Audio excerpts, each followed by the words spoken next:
morning. Morning. Good morning. Good morning.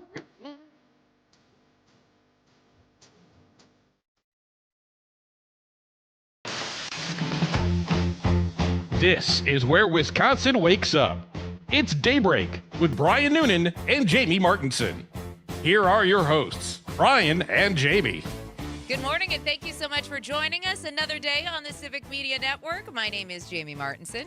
And good morning, I'm Brian Noonan. Glad you're with us. Another jam-packed day, Wednesday, as we begin to look toward the second half of the week, which I'm sure will bring just as much happy as the first half of the week. We'll start, as we always do, Jamie, looking over to the Middle East because we're in a war.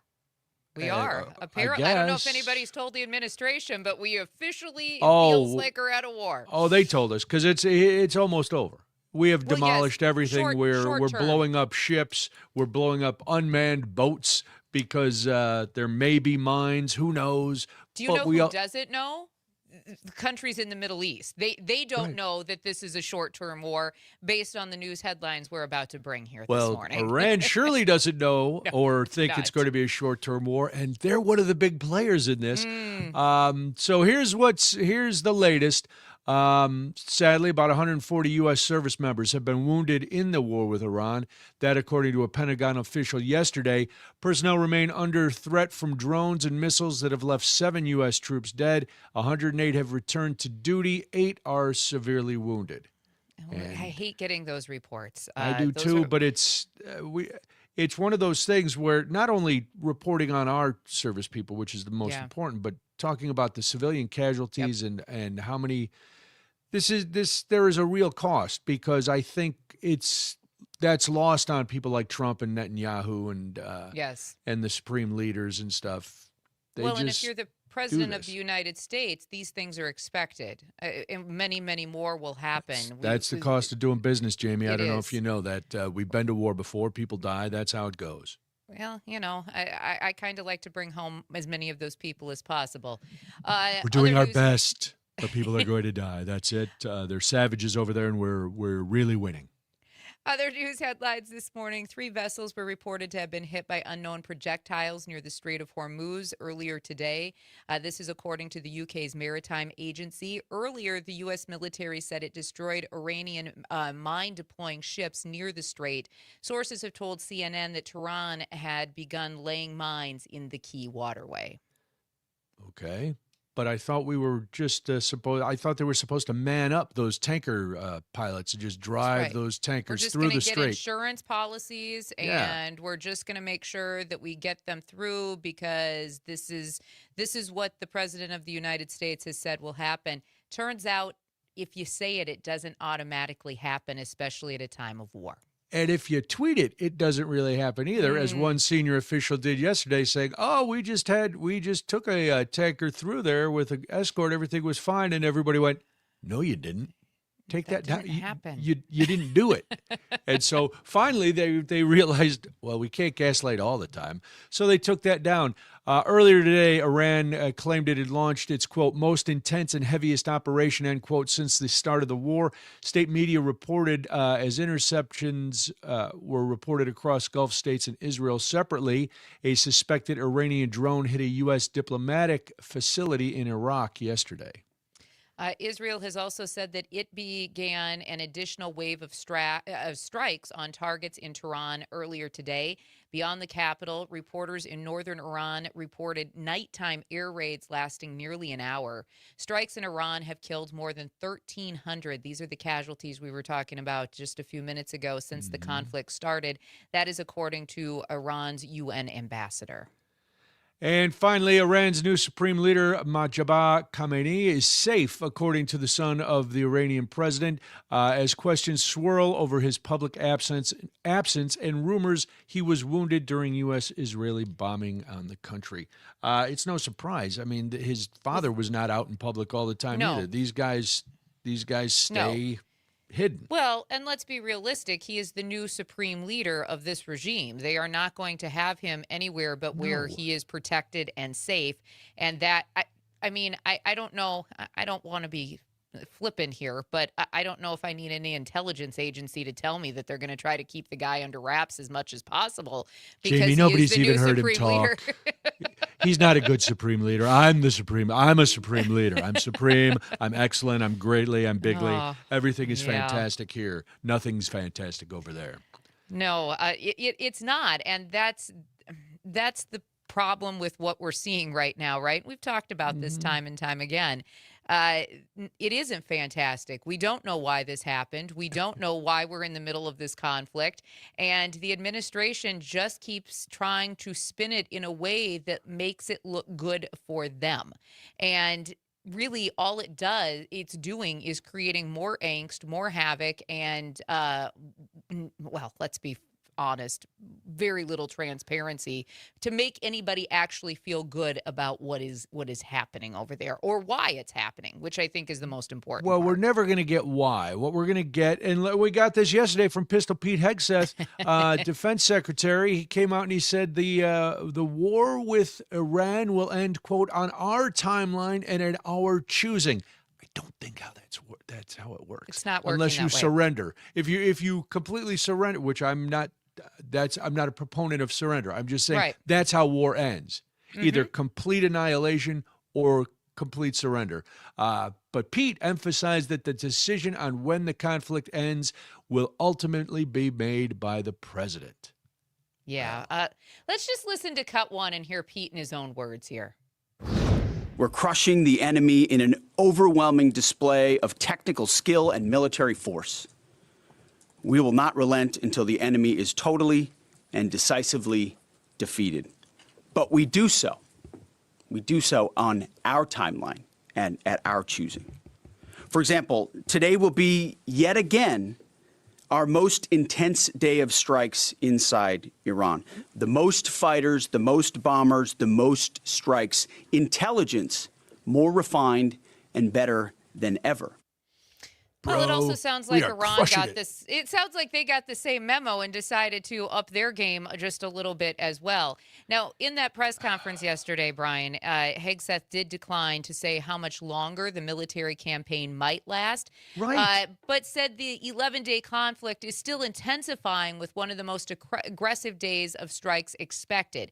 He also said the military is focused on carrying out the specific mission set forth by the president. I sure hope they know what that is, because the rest of us don't understand. And Kill. That's it. And that the president will determine what the objectives, when the objectives have been met. Now, this administration has given, as we've said, several mixed signals about the timeline of the war. We've heard the president say at one point that the conflict was pretty much complete. The Department of Defense's social media account said that the U.S. had only just begun to fight. And then when asked directly how long Americans should expect the war to last, this president has suggested both statements could be true, saying that the operation has already been successful, but could also continue further. I mean, mixed messages much? There's no end game. That's the problem. Normally in war, like we have to defeat this enemy. We have to free these people, whatever it is. There is no consistent end game in this, which is why it's very hard to believe that they have any idea how long this could or will last, because they don't know when they're going to be done. You listen to Hegseth just throw out more and more adjectives to define his twisted idea of what war is and what success in war is going to be. And it's just like listening to the president. It's very juvenile, very basic. It sounds like something you would do with your buddies. Well, yeah, we're gonna go. We're gonna crush these guys. They're gonna like give you're getting up. ready for like a paintball game or Yeah, something instead of like an actual real world war. No, and I think have a coordinated strategy at least, right? Like if you're going to lie to us and you're going to gaslight us and you're going to tell us that things are going great and it's almost over, at least have every department within the administration saying the same thing. Because right now, I mean, it looks... But they can't coordinate that on any issue, not just this. This is nothing new. This is just par for the course for the flow of information or misinformation that comes out of the White House. You would think, though, in the midst of a war, you would try a little harder on at least one subject. I mean, I know. You always tell me rosy colored glasses, Pollyanna. I know. I'm just like, No, at some point. I've given up hoping for the best with these people. There hasn't been any reason, any glimmer of hope for anything, and there's no help coming from Congress. No. So the question of what is Congress going to do? Nothing. Nothing. And just when you listen to everyone, it all comes back to a unilateral decision-making process from Trump. There is no more checks and balances. There's no more coordinating. When he's getting Hegseth, his son-in-law, and one other guy. They're the ones who are helping him decide if we should go to war. This is not how things are supposed to work. And to hope that they're going to get better, they're not. The only way they get better is when Congress changes. And that could be in November. But until then, we're going to lose, we are going to lose more service people. The Iranians and other civilians over there are going to be killed. It's going to get worse and worse. Prices are going to go up. Yep. They're already saying that this could lead to another recession. Yep. Things are not going to change because one man has been given ultimate power. And for some reason, America is fine with that. Now, speaking of ultimate power and this mixed messaging, I really want to play this audio before we have to hit the break here, because this was the president Monday during his press conference in Florida. This is cut 2, please. Mr. President, you've said the war is, quote, very complete, but your defense secretary says this is just the beginning. So which is it, and how long should Americans be prepared Well, I think for you could this war say to it last both. for? It's the beginning. It's the beginning of building a new country. Do you have to take him out? Does he have a target on his back? You mean the new supreme leader? You mean the son? How can there be an Iran with Well, another I don't want to say that, but I was disappointed because we think it's going to lead to just more of the same problem for the country. So I was disappointed to see their choice. You've said you have someone in mind to be the new Iranian leadership, if not the Ayatollah's son. What are you looking for in that person? Are you looking at someone internal, given that you just said that their leadership has been decimated? I like the and idea wiped of, internal and eternal, come to think of it. But I like the idea of internal because it works well. I mean, I think we've proven that so far in Venezuela. We have a woman, Delcy, who has been president of the country, very respected, she's doing a great job. And it's, no disruption. You have called him an unacceptable choice. So does he have a target on his back? How can you say I don't want to say whether or not he does because that would be inappropriate. But, hey, look, I had a target on my back because, as you people wrote pretty well, they caught the assassin that was after me. So we just got them first. But they caught the assassin. They have him now in custody that was after me. So. What? Those were his answers to the questions reporters were asking him about the conflict, about the leadership change. And right now, if you're not understanding, no one is clearly overseeing this conflict. Nobody knows when this is going to end. And when the messaging is this inconsistent, it is really hard to sit here watching what's happening and feel a lot less safe in this country right now. It's a little scary right now. There's a lot to unpack from that statement, but we don't have time because Brad Schimmel is back in the news after last week, and things aren't looking good for him. We'll talk about that after this. Local news, community stories, and the conversations that matter most. Now, more Daybreak with Brian and Jamie. Thank you so much for joining us this morning. It is 6:22. I am Jamie Martinson. And good morning, I'm Brian Noonan. If you want to get involved with the program at all, 855-75-CIVIC, 855-752-4842. You remember Brad Schimmel, don't you? He was running for Supreme Court in the last race. It was the one where he was backed by Elon and Trump, and it got to be the most expensive Supreme Court race in Wisconsin history. It was crazy. Well, then Brad Schimmel was appointed temporary U.S. attorney. And last week we talked about Brad Schimmel because he was blindsided by the fact that Tammy Baldwin would not support him to be the U.S. attorney anymore. Because his interim title was running out. Well, time has run out for Brad Schimmel. Federal judges in Milwaukee announced they will not extend Brad Schimmel's temporary appointment as U.S. Attorney for the Eastern District of Wisconsin, meaning that next week Brad Schimmel is the former temporary U.S. attorney for the Eastern District of Wisconsin. He was appointed by Pam Bondi on November 17th. Shortly after that ill-fated run for Wisconsin Supreme Court, and the interim attorney can only serve 120 days. And tick-tock, tick-tock, that time is up. Going back to something you said, though, it's really hard to forget Brad Schimmel because it seems like he just pops up every now and then and reminds us that he still lives in this state and he's still in existence. So, I mean, kudos to him for keeping his name, I guess, in the news. I don't know if this is how I would want to be. Is it always for the right reason? I was just going to say, I don't know if this is how I'd want to be known. Wisconsin's bipartisan nominating commission, which is actually led by U.S. Senators Tammy Baldwin and Ron Johnson, had not actually agreed on a permanent candidate, and Schimmel's appointment reached that 120-day limit. So the judges in the Eastern District decided not to use their authority to extend it. In the announcement, the judges said the decision was not a criticism of Schimmel or the prosecutors in the office, noting the U.S. Attorney's Office had continued to represent the public well. The court said that it now is waiting for the president and the U.S. Senate to nominate and confirm a permanent U.S. attorney for the district.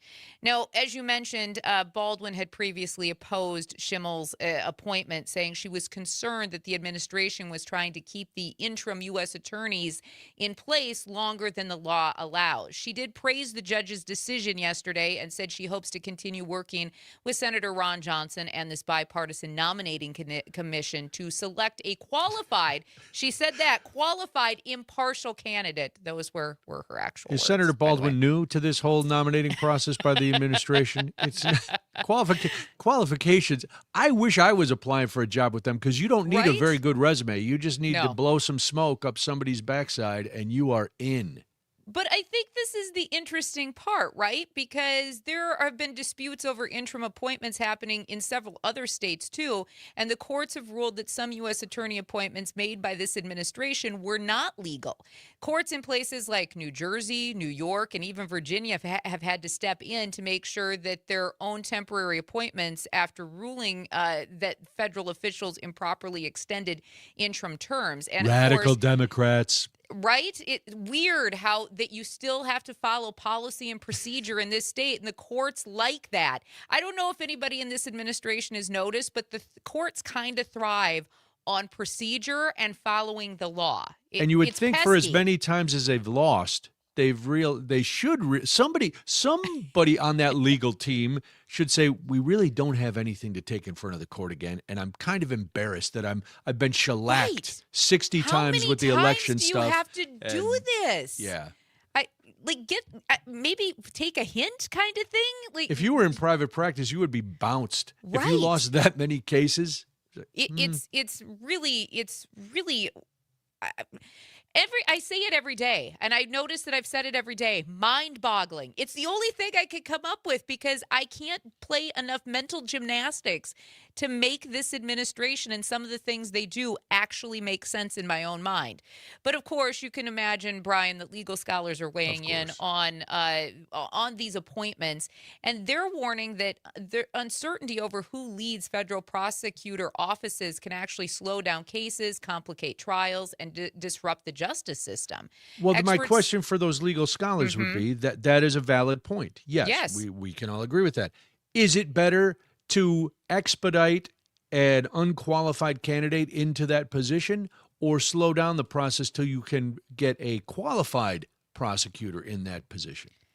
To me, it would make more sense to slow down and get somebody qualified, because then you're going to spend all of your time in the courts dealing with the people who are unqualified instead of moving through the cases that need to actually get moved through and taking up judges' docket time and making them do things that, I don't know, probably are unnecessary if you just do it the right way the first time. But again, I think this goes back to the argument that this administration doesn't really care if these people are qualified. They want to make sure that they feel it's somebody who's going to uphold their agenda. It doesn't really matter to them, the qualifications, as long as they say, oh, we agree with you on that. Yes, and in our next segment when we talk about something else, it's the same thing. It's you have to agree. And I know this is I get bored sounding like a broken record, saying trying to say the same thing different ways, because there is no accountability. No. And this president has been allowed to do whatever he wants, and he is emboldened. And now there seem to be, like, at least in the first term, there were a couple things that we thought somebody is going to stop him. I really can't see, other than losses in court, which don't seem to bother him, because he lost in court with the Supreme Court ruled against him in the tariffs. He just did he imposed other ones. And if those get struck down, he's going to find another. He does whatever he wants with no accountability.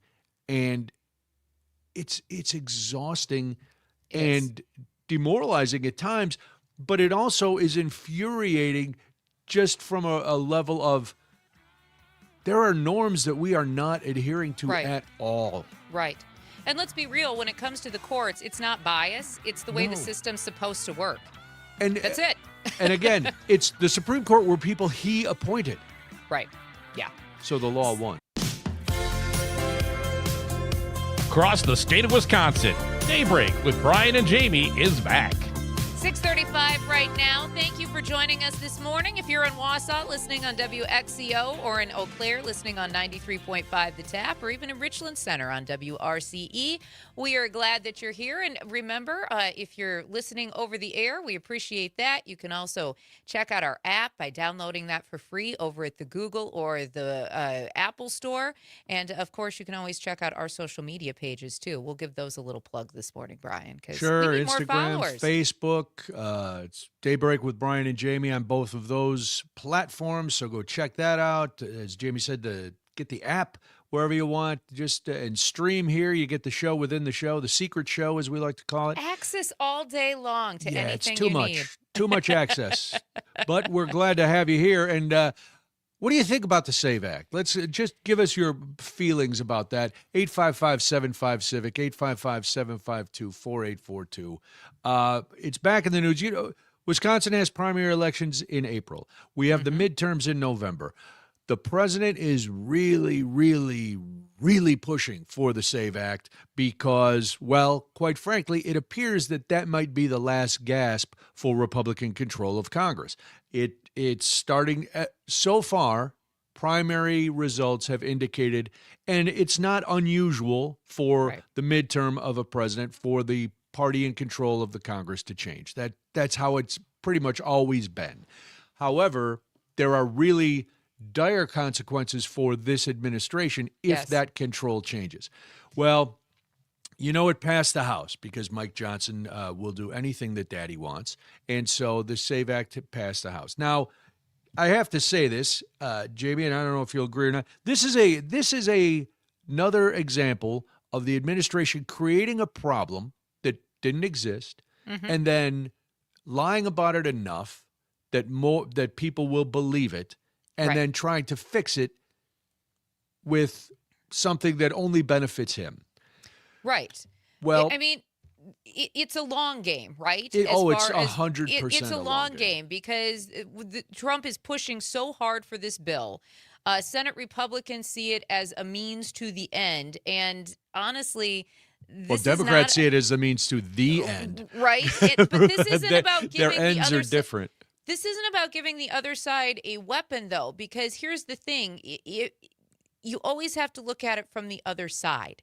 If this act potentially passes, this is just bad for democracy all the way around. And at the same time, this is going to, at some point, also, because whatever goes around comes around in politics. So at some point, it will benefit both. It will benefit the other side in a way you don't want it to. So you have to also be very careful. Not if you never lose power, which is the end goal. And Pam jumps in on our social media saying the SAVE Act is voter suppression. Agreed. Yeah. Well, the reason we're talking about it today is yesterday Senate Majority Leader John Thune said that there are not enough votes in the Senate to change the filibuster rule to pass the SAVE Act, which, if you're unfamiliar, they need 60 votes in the Senate to pass this. And that is despite ongoing pressure from Fearless Leader. The SAVE Act would require people to show documented proof of U.S. citizenship when registering to vote because, oh, my goodness. Jamie, I don't know if you know this. I've watched reports for years and years. I guess thousands, perhaps millions, maybe billions of illegal aliens are voting. That's what I've heard. Jamie, they're voting in wide numbers. They're coming in. We're busing them over Turns from all the out- countries. It turns out that, again, because we like to dabble in the facts around here, that can't actually happen no matter what this administration says. There are a few laws, just a few laws that prohibit this from even happening. So whatever the Republicans are trying to use as an excuse, it's just not. It's not there. It's voter suppression. Pam is not wrong. It's voter suppression. It is voter John suppression. pointing out over on our text line, listening on WISS in the Oshkosh Appleton area this morning. This is Scott Walker's voter ID on steroids, a solution in search of a problem. Yes, there was no problem to begin with. Thune said, and he used one of our, he paraphrased one of our favorite sayings here on this show. He said the math doesn't add up. We like to say the math ain't The math ain't mathin'. There we go. It's so good. Meaning the Senate currently lacks the support needed to alter the filibuster process. Here was John Thune after the votes yesterday. This is cut 3, please. We don't have the votes either to proceed, get on a talking filibuster, nor to sustain one if we got on it. But that is just a function of math. And there isn't anything I can do about that. I mean, I understand the president's got a passion to see this issue addressed, as we all do. Does he understand that, though? Well, we've conveyed that to him, but we will continue to make that argument because I think it's important that everybody understand that this really is about the votes. It's about the math. And I'm for better or worse, I'm the one who has to be the clear-eyed realist about what we can achieve here. And so we'll continue to convey that. And I think that we're going to have the fight on the floor. We're going to vote on this. We're going to put it up, and we'll give the Democrats the opportunity to cast their vote on whether or not they think non-citizens ought to vote in American elections. And so that debate will happen. But like I said, I can guarantee the debate. I can guarantee a vote. I just can't guarantee an outcome. In Can other we words, debate facts? I have no idea what's going to happen, and now I have to go tell the president I failed. I have to tell the president I failed. I have to try to convey to him that, as Hamilton said, you just don't have the votes. So yeah, I go musical on you, Parker. I toss in a little musical in there. done. Sure, Wow. why not? Bring it all back around. History repeats itself. But again, we're going to give Democrats a chance to say if they want illegal immigrants to vote. Well, they're all going to say no because illegal immigrants don't happening. vote. So can we debate False. the real thing? Can we debate that you're going to keep women from voting and you're putting a financial hardship on people and you're really trying to make sure that only, as RIP from the DHS, Kristi Noem said, only getting the right people to vote. Right. That's a quote. That's not me being that's exaggerating. That was her quote. We're going to make sure that only the right people vote. Right rhymes with another word that I think they really wanted to say, but they could not. Well, let's be realistic. In many ways, they already have, just by picking on the fact that undocumented immigrants are voting. Again, we'll keep reiterating that this morning. It's not happening. So they've already basically said what rhymes with right. They've said it without actually saying the words out loud. You are a woman who rhymes with right. This is white. true You're a as white well. woman. And guess what? You don't really matter either. This is because of course, it's all about making sure that people who don't necessarily in bigger numbers agree with this administration don't get a chance to cast a vote. But that's what I don't understand about this is there were millions of women, millions of minorities who voted for this president in the last election. And you're not because he was going to fix the economy, Jamie. He was going to make groceries because cheaper. The prices of eggs were so damn expensive that was all women actually cared about going into the election. Fast forward to Apparently everything so. being more expensive. Right.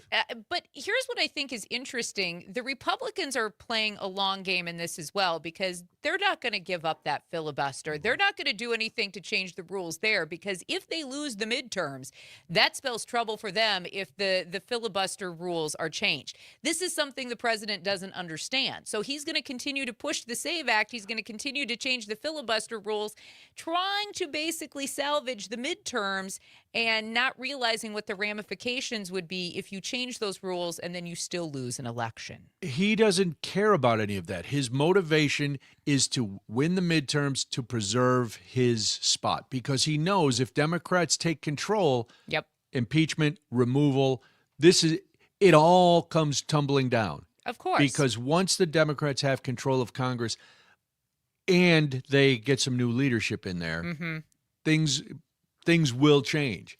Yes. And they're going to change for the worse for Donald Trump and his minions. And then there will You mean be like investigations. accountability? Well, I don't think there'll ever be true accountability. I don't think anybody in this administration Somebody is ever to slow going to roll it, though?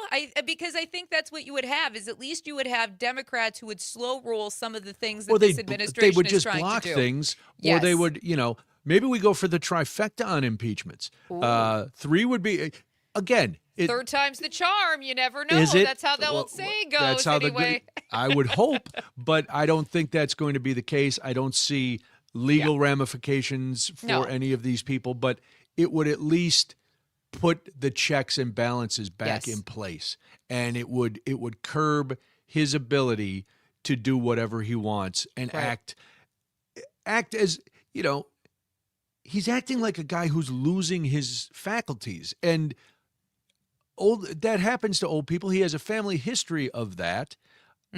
So that's not a personal criticism. That's just a factor of age and heredity and how he is presenting himself when he speaks. He can't focus on one thing. There's slurring. There's medical issues. We see it all over his body. He's deteriorating visibly. Yes. So we need a Congress that is going to check the Mad King. Yes. And I mean, and let's be real, anybody of his age in a position like the president of the United States is going to show signs of stress. I'm 48 and I show signs of stress every day, and I'm not the president of the United States. So, do you remember seeing the pictures of Barack Obama when he was inaugurated versus what he left office? Oh, yeah. There was some aging that happened to that man as well. Gary, the second George Bush, same thing. Right? Gary from Madison, listening on WMDX this morning, says if the SAVE Act passed, there's no way millions of people going through time process to get birth certificates and passports. Now, if you want to chime in this morning, 1-855-752-4842, 1-855-75-CIVIC. Now, I think we need to talk about the person, the mouth for President Trump. The pit bull of the press. That's right, because Caroline Leavitt was at the podium yesterday, and she talked about the SAVE Act as well. She says that requiring people to show documented proof of citizenship when registering to vote is what this bill would essentially do. Again, the facts show that it's actually a thing. We already have to do this. But during her briefing yesterday, Caroline said that the bill would not prevent people from voting. She did acknowledge, though, that married women or anyone who changed their name would need to update their voter registration documents before voting. But nothing's going to change. It's not that big of a deal. Let's hear Caroline in her own words. This is cut 4, please. Well, my first question is actually about the Save America Act. So one of the biggest things that the Democrats are saying, the claims that they're making, is that the Save America Act, it would prevent married women from voting in elections or make it harder for them. What do you have to say to those claims? Is there any validity to them, and where do you think they're getting this from? There is zero validity to these claims, and I'm glad that you brought them up, because you have the Democrats who have created this myth, and it has been perpetuated, unfortunately, by many in the mainstream media. Let me be very clear. The Save America Act does not prohibit anyone from voting, with the exception of illegal aliens. And the greatest way to disenfranchise American citizens from voting in American elections is to allow illegal aliens to vote, which is what Democrats want to do. We see it taking place in Democrat jurisdictions at the state and local level across this country. So the Save America Act corrects that. And as far as married women who have changed their name, if they're already registered to vote, they're entirely unaffected by the SAVE Act. And for the small fraction of individuals who have changed their name or their address, they can still register to vote, of course. They just have to go through their state processes to update that documentation. And this is something that the American people, married women, and minorities and people all across this country who Democrats are insultingly saying cannot do this. They're already doing it every day, going to the Social Security office, going to the DMV, and I think it's frankly insulting that the Democrats are saying that there are certain groups of people in this country who aren't smart enough to update their documentation to allow them to vote. Again, this is a huge myth, and thank you for giving me the opportunity to address it. Millions, We'll talk ladies, more about this. Millions will be affected here in Wisconsin. We'll talk about. Now back to more of Daybreak with Brian and Jamie. 6:52 right now. Thank you so much for joining us on the Civic Media Network. My name is Jamie Martinson. And I'm Brian Noonan. And just before the break, we heard from Caroline Levitt, who was trying to say that the SAVE Act isn't going to make things more difficult. And she's wrong. It is going to make things more difficult. Just there's simply no other way to say it. So why I don't need to use a million adjectives like the administration. She's woefully, historically, unbelievably wrong. She's spewing filth and lies and garbage. No, she's just wrong. It's wrong. Over 50% of this country does not have a passport. No. Many women, I don't know the numbers, but women, when they get married, they change their names. Yes. People who don't drive or don't have a state ID, they don't go to the DMV to get these IDs.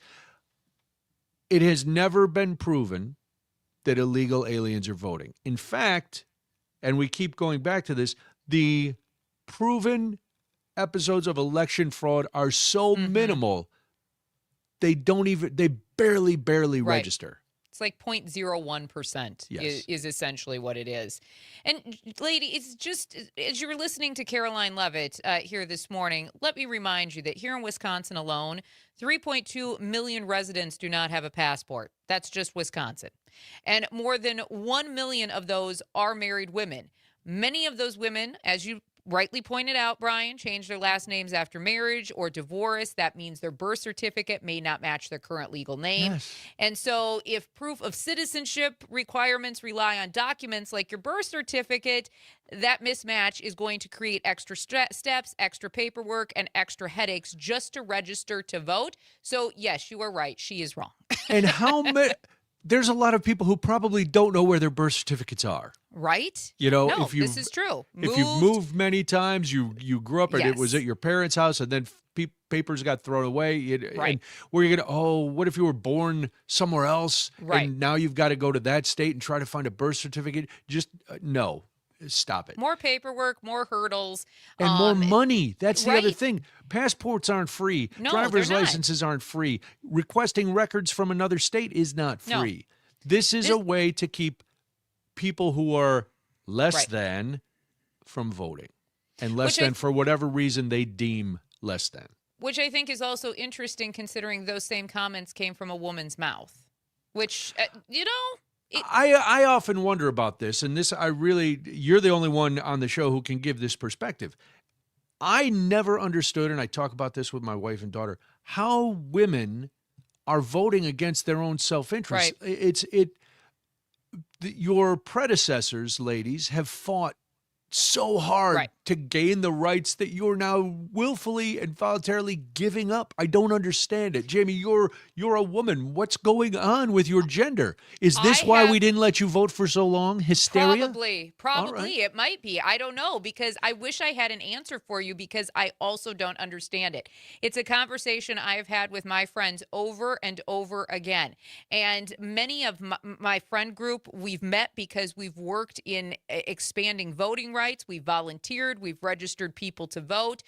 We haven't cared what side of the aisle you voted on, because we believe it's your civic duty. So I wish I had an answer for you. I wish I had some clarity, because I would also love to know the answer, because I really am at a loss for the fact that somebody like Caroline Levitt, just being a female, can stand at the podium and say, we're not trying to make it harder, when in fact you're trying to make it harder.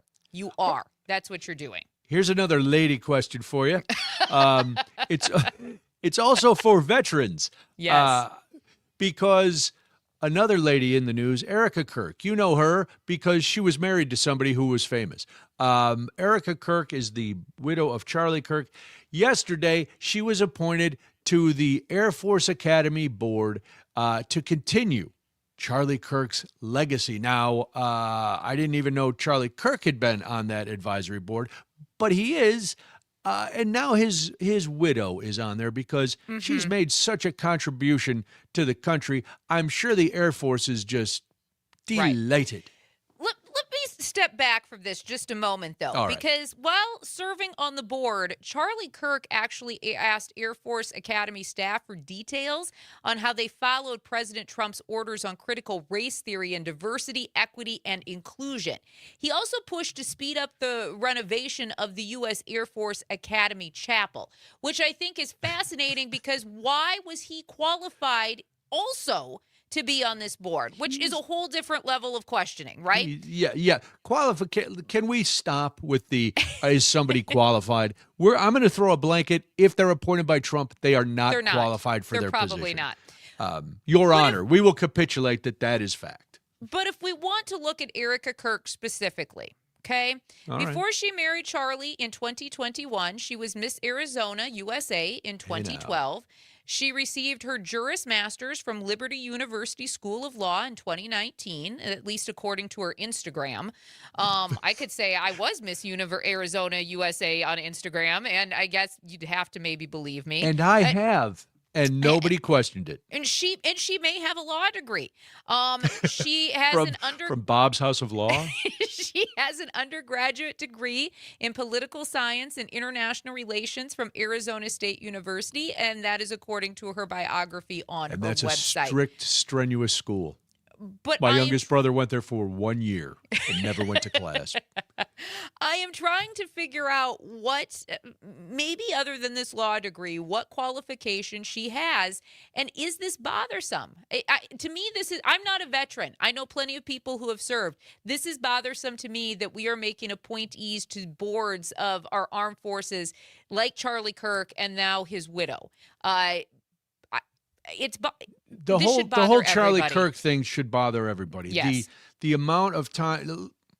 Listen, just something as, and when I say simple, it should be a simple call. But something as simple as flying flags at half-staff for Charlie Kirk and not flying flags at half-staff now because we've lost 7 service members in a war is abominable. Not flying them for Charlie Kirk and not for Jesse Jackson makes no sense. But putting Charlie's face on the Department of Defense. Yes, this was a podcaster who spewed racist commentary, and we've elevated him and his wife.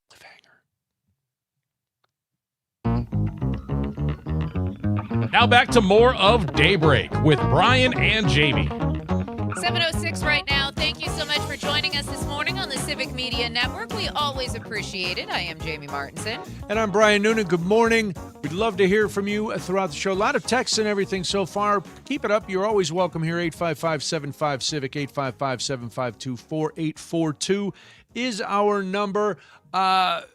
Jamie, it seems like ages ago, but it was only a year ago when Elon had the chainsaw and he was going after everything with DOGE, and he went in and he gutted so many different programs. And we learned later that Elon and his people, Big Balls, etc., which is what was actually one of the guys' names, and I know it's juvenile to say it, but hey, welcome to the club. And if you're new here, yeah, I'm sometimes juvenile. Anyway, it was a juvenile process and an organization in whole, so it checks this morning. It does, and we were all concerned that they were getting access to our personal information, Social Security numbers, tax records, everything that the government has that really should concern us anyway, but they have it. Well, guess what? Once again, America, we were not hysterical. We were not overreacting. We were right. The Social Security Inspector General's office is investigating allegations that a former DOGE engineer took sensitive data on a thumb drive in a major potential security brief. The internal watchdog at Social Security is investigating a complaint that alleges a former U.S. DOGE service employee claimed that he had access to 2 highly sensitive agency databases and planned to share that information with his private employer. Now, a claim that, if true, and again, this is just investigation ongoing, but if it is true, it would constitute an unprecedented breach of security protocols at an agency that serves more than 70 million Americans. And yes, no matter who you voted for, you pay your taxes, and they may have stolen all your information. Do you remember way back to yesterday when you and I on this very program talked about the administration wanting to rehire federal workers who were fired under DOGE and then create something called the Tech Force? Remember that. It was these short-term technical positions, in case you missed it, inside government before those workers go back to the private sector. And by the way, shameless plug, you can find all of our past shows over at civicmedia.us if you want to catch that. At the time, very nice. Thank you. At the time, you and I were discussing the concern of what kind of information would those employees have access to and what would actually happen to that information if they left their government service job. Well, they would, because it's only 2 years. These are, again, you mentioned it, 2-year temporary programs. Yeah. These are not permanent employees. No. These are, hey, and what's in 2 years? Let's remind you again, the midterms. And now, as we talk about this morning, we have a prime example of what that actually looks like. Yep. And this honestly, this should be frightening to everybody. The agency's inspector general is investigating the disclosure and has alerted members of Congress of its existence, according to a letter by the acting inspector general to top members of 4 congressional committees, reviewed by the Washington Post, who did a whole lot of digging on this. This is an in-depth story. Yeah, it really is. And 2 people familiar with this process. Now, the Inspector General's office has also shared the disclosure with the Government Accountability Office, which has been conducting its own audit of DOGE's access to data. So you can see that there's maybe a bit of a pattern that was happening and emerging within DOGE. And again, I know everybody likes to say that we're taking it too seriously, or we're Trump derangement syndrome is what gets always thrown at people who talk about these things. Turns out we're not actually crazy, Brian. No, we're not. And it's, I don't have, the inspectors general are usually impartial. They're outside. So I'm glad they're investigating. I don't have confidence that the reports that they turn over to Congress are going to go anywhere. This is where you rub off on me a little bit, and that's not a euphemism. I tend to, I was just about to say, I hope some members of Congress would do the right thing and look at this and go, oh my God, we have to act. We have to act on this because they all pay taxes too. See, this is one thing that will affect all of us. Yes. Whether you're elected, whether you don't have a job, it doesn't matter. It affects everybody. Here's my question, though, and these are just things that pop into my own brain when I start reading about these types of things. And yes, I ask the same questions. Will Congress care? With as entrenched as this Congress is in this administration, is this something that some members, I'm not going to lay it all on all of them, is this something that some members would also feel that benefits them, though, with this type of information in their hands? There are also members of this Congress who believe the same way that the administration does, that people of a certain skin color should not be allowed to vote, that we have to dig deeper into the immigration issues of this country. Women should not be allowed to vote or have too many rights, or et cetera, et cetera, et cetera. All the things that if you've been with us this morning, we've talked about. So at the same time, to me, this is where my mind goes. Are there members of Congress who also feel that they would benefit from this thumb drive that this DOGE employee has tucked in a pocket? It's a good question. Lynn from Golden Valley texted in, maybe Social Security could sue Elon. I don't know. We'll see if that comes out. So here's the complaint. According to this complaint, this engineer at Social Security allegedly told the whistleblower that he needed help transferring data from a thumb drive to, quote, his personal computer so that he could sanitize the data before using it at, they redacted the name of the company he works at now, his private company. The engineer told colleagues that once he had removed personal details from the data, he wanted to upload it into the company's system. Now, the whistleblower filed a complaint with the Inspector General in January. The Post, Washington Post, who again, you can read the whole thing there, but they contacted the agency and the company in January. Both said they had not heard of the complaint.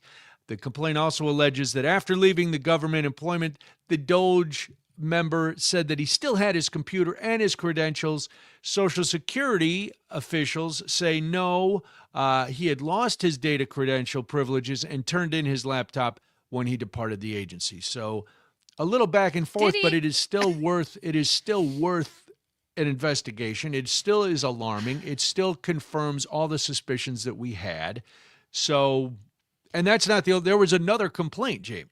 There was a separate complaint. Yes, and this was made in August by the agency's former chief data officer. His name is Charles Borges, and he alleges that members of DOGE improperly uploaded copies of American Social Security data to a digital cloud, putting individuals' private information at risk. Now, in January, the Trump administration actually acknowledged that DOGE staffers were responsible for separate data breaches at the agency. And Borges's attorneys say that in the complaint that DOGE members received uninhibited access to sensitive data and potentially violated internal security protocols and federal private laws. I mean, if that You're all overreacting. If that doesn't make your skin crawl just a little bit this morning, you're missing the point, I think, because the fact that they have this much data at their fingertips into every single one of us is crazy. And the databases that we're talking about here, Brian, one is called the Master Death File. It Who actually named that? Pete Hegseth? Yes, probably. It actually includes records for more than 500 million living and dead Americans, including their social security numbers, places and dates of birth, citizenship, race and ethnicity, and their parents' names. Wow, nothing bad can happen with that information being out there. I mean, I'm going to go back to it, and I'll say it again. Where do we draw the line? If you are a congressional member and you have this information at your fingertips that somebody took all 500 million people's records on a thumb drive with them out of their office and took it to their private sector job, are you just going to sit there and be like, it's fine, no big deal? Yes. Or do you continue to placate the president because we wouldn't want to upset him in the middle of a filibuster argument over the SAVE Act? Why? We know the answer. And I know we have to keep asking the question, despite the fact that we know the answer. It should be alarming. All of this should be alarming. But this, I am always amazed that there are people who don't care about the privacy issue, not only this particular issue, but privacy in general. And the lazy default defense of, if you don't have anything to hide, what are you worried about? I don't know, because I don't want everything I do to be public knowledge. I don't want every thought I have, everything I say in my house, every transaction I make at the bank. I don't want everybody to know about this. I don't want the government surveilling me, which is what part of this whole Anthropic case that we've been talking about for the last couple of weeks is about. Mass surveillance. I don't want to walk down the street thinking I'm being watched all the time. I know some of us believe that more cameras make things safer. They might, but more cameras also mean less privacy. And we are becoming lab rats. As we walk down the street, we are constantly being observed. Every action we take, every stroke of the keypad, everything is being supervised, and I don't know why people don't have a problem with that. And I think that's, and I often wonder that as well, because we live in a day and age where technology is moving so quickly. And I mean, you even look at your basic things like your phone, right? You talk about something in the privacy of a conversation, and all of a sudden you go to social media and you have all of the ads for it right there because somebody is always listening, somebody is always watching. And we joke about that, but that's the tip of the iceberg. It is. That was just the start of it. Yes, I think. That's minimal. It was. But I think, too, in a case like this, and you and I have talked about this, it raises bigger questions of what happens when we're starting to fill these civil service jobs with people whose primary loyalty is specifically to a political agenda instead of career public service agents or employees. And government agencies rely on these career professionals, and they also rely on the strict oversight by people who have been trained and have done their job for many, many years, because the data that they handle belongs to us. It doesn't belong to them. It all belongs to us. It just happens to get stored in their databases. And when you start weakening those guardrails, and you start firing experienced workers, you bring in these temporary political hires, and then you send them back into the private sector, like the administration is now proposing to do with federal jobs, you're creating this environment where security lapses become much more likely. And we are all then in a much more precarious situation, not only with our data, but with like what we're talking about as well, with our privacy. And that should be a red flag for all of us.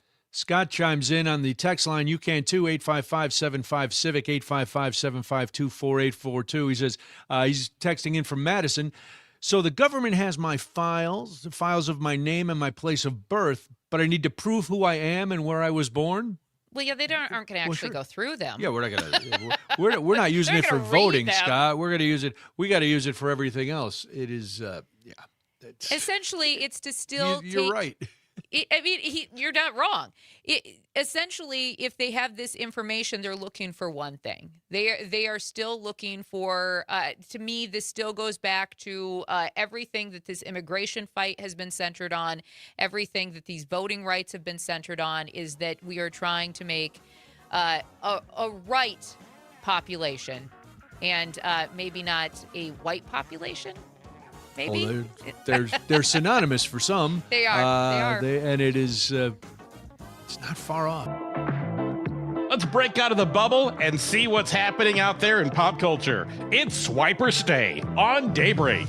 7:22 right now. Thank God for Swipe or Stay. Take a little break. We get to breathe. You get to breathe. Don't worry. The serious stuff is coming back. But we need a little pop culture. That's why Frank is here, our senior producer. Frank, we are looking forward to some exciting choices on Swipe or Stay this morning.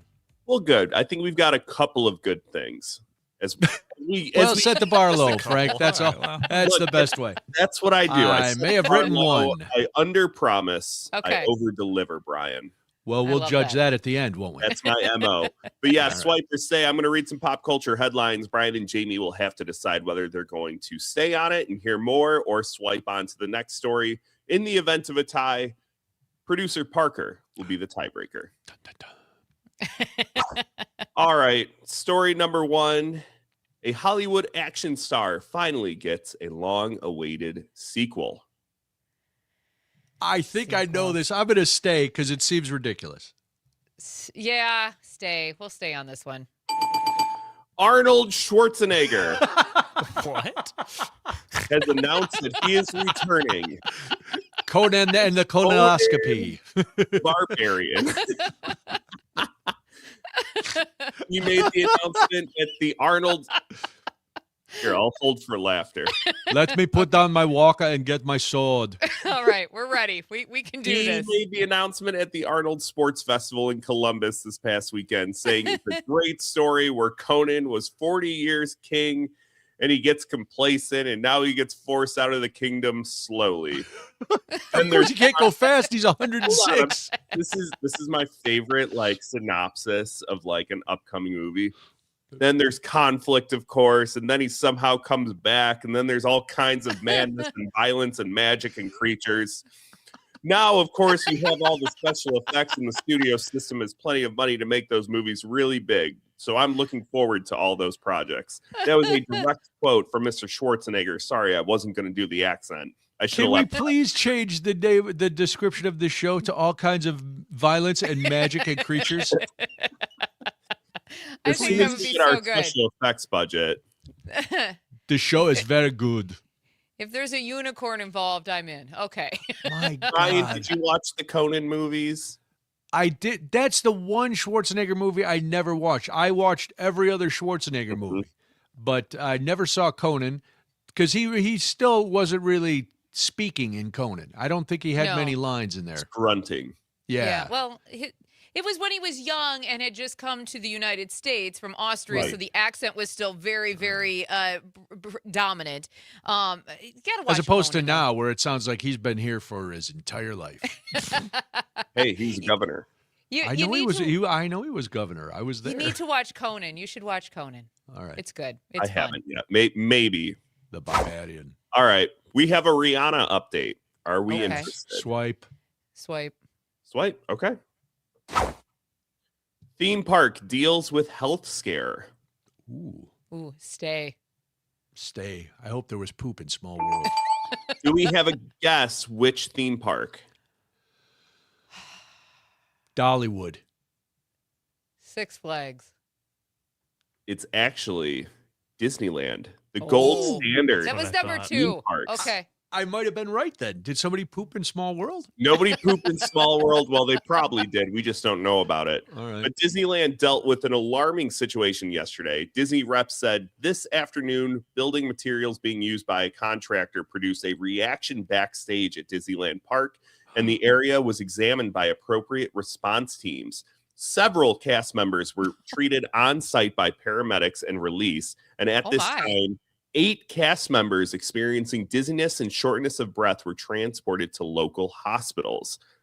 This story is huff to? goofy. Did they huff too much sealer or something back there when they were doing so? Like, what happened? They were doing some kind of project. Some odor got out. Wow. They're being Okay. tight-lipped about this, as the mouse usually does. Disney reps added, out of an abundance of caution, adjacent onstage areas were cleared of guests and are expected to reopen soon. Well, How I did hope they even everybody's know? okay. Because those characters are not allowed to speak. Right? Well, Well, when they start tipping over and passing What's out, happened to I'm sure Pluto? I will say Disney does refer to every employee as a cast member. Yes. We They are do. all part of creating the magic, Brian. Wow. I know that, Frank. I just, if Minnie's having the vapors because of something that's going on backstage, I need to find out what it was. I mean, I guess if the mouse is passed out on a sidewalk, I think we. I feel like should- garbage. I think I'm going to puke. Somebody help me. We'll see if anything develops here and we finally get an explanation from the mouse, but don't count on it. You won't. For those of you just joining us, we are doing swipe or stay. I'm reading pop culture headlines. Brian and Jamie have to decide whether we're going to swipe on to the next one or stay as we move on to story number 4. A big NFL deal is off. Ooh, I know this story. We'll stay. Well, Jamie will stay. I'll stay too, I guess. We all get to vote, You got Jamie. to vote. We all get to I vote. was just my vote. You guys could have done whatever you wanted. Anyway. All right. The Las Vegas Raiders announced Tuesday that the Ravens have backed out of a trade agreement that would have sent all-pro defensive end Max Crosby to Baltimore in exchange for 2 first-round picks. Wow. What There happened? were no official details given by either team, but league sources are pointing to the fact that Max Crosby failed his physical, Oh. which is a big no for anybody making trades. However, there is rumors that there are multiple teams reaching out to see if they can still get Max Crosby. Let's hope the Chicago Bears are one of them, because I would love him in Chicago. Everybody listening to this show hates me for saying that, but it's true. Not everybody. You know what really sucks for Max Crosby is he spent like 3 days out in Baltimore getting ready to join the team, sign the Eating deal, crabs. and then at the last minute they were like, "Nope, sorry, not happening." John It's Kay says unfortunate. Crosby to the Packers and is booing me. So with that, Parker's giving me the countdown. I'm getting booed off stage. It's like the official hook. You're on. Yeah. I know.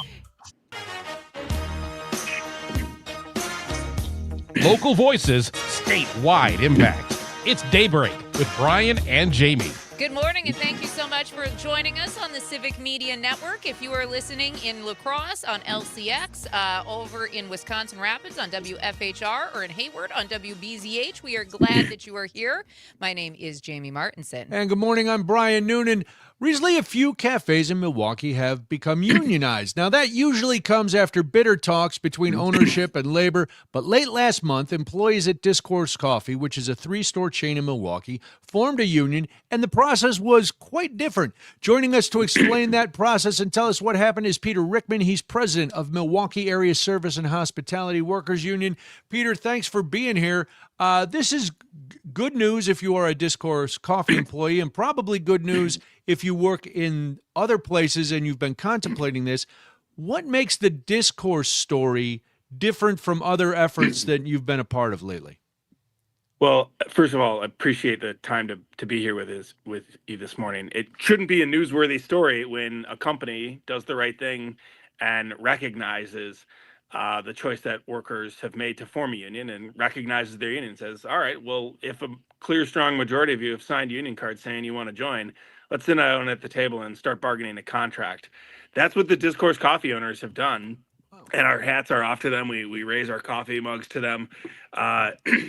Unfortunately, what's far too common is the example of other coffee companies. Many people know Starbucks nationally has been bitterly fighting their baristas and other coffee workers seeking to form a union and secure a contract. Here locally in Milwaukee, Anodyne coffee workers, I think, deserve a ton of credit for leading the way, voting literally 100% union yes to join the union, and have dealt with obstacles and obstruction from the private equity firm that owns them, called Fairwave, based out of Kansas City, every step of the way. And I think the Discourse Coffee leadership looked at what happened with Anodyne, looked at what's happened with Starbucks, and said, look, that's not who we are. We don't want to fight baristas.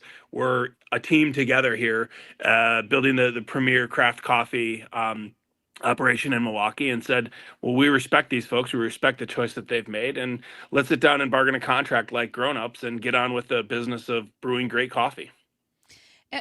Peter, let's talk about that for just a moment, because for workers to have management recognize the union just that quickly and not really put up a fight and didn't really drag out the process, what does that mean for those workers who are involved in this unionization? It means they can get back to the business of making, the best craft coffee in Milwaukee sooner rather than later, instead of worried about fighting the boss or marching on a picket line, agitating around with customers to support them in their battle. I think it's worth stepping back here and noting that American labor law, just for everyone who's listening here to understand this, was written closer to the Civil War than it was to today. It really doesn't reflect the realities that working people confront day to day in our workplaces here. And that process has been broken over the years. It's been broken by bad court decisions with judges far too friendly to the boss class. It's been broken by agency decisions at the National Labor Relations Board by people who are, essentially right-wing politicians, doing the business of the people at one of our independent federal agencies. And so it's made it very difficult for your average ordinary working person to form a union in their workplace. The vast majority of Americans support unions, want unions to have more power, but our laws don't reflect that. So whether it's coffee workers or factory workers, warehouse workers, anybody, it's become very difficult for workers to form a union. They have to jump through hoops and hurdles of a very Byzantine process that takes months, years even, just to get to the point where Discourse Coffee workers got very quickly with their company recognizing the union.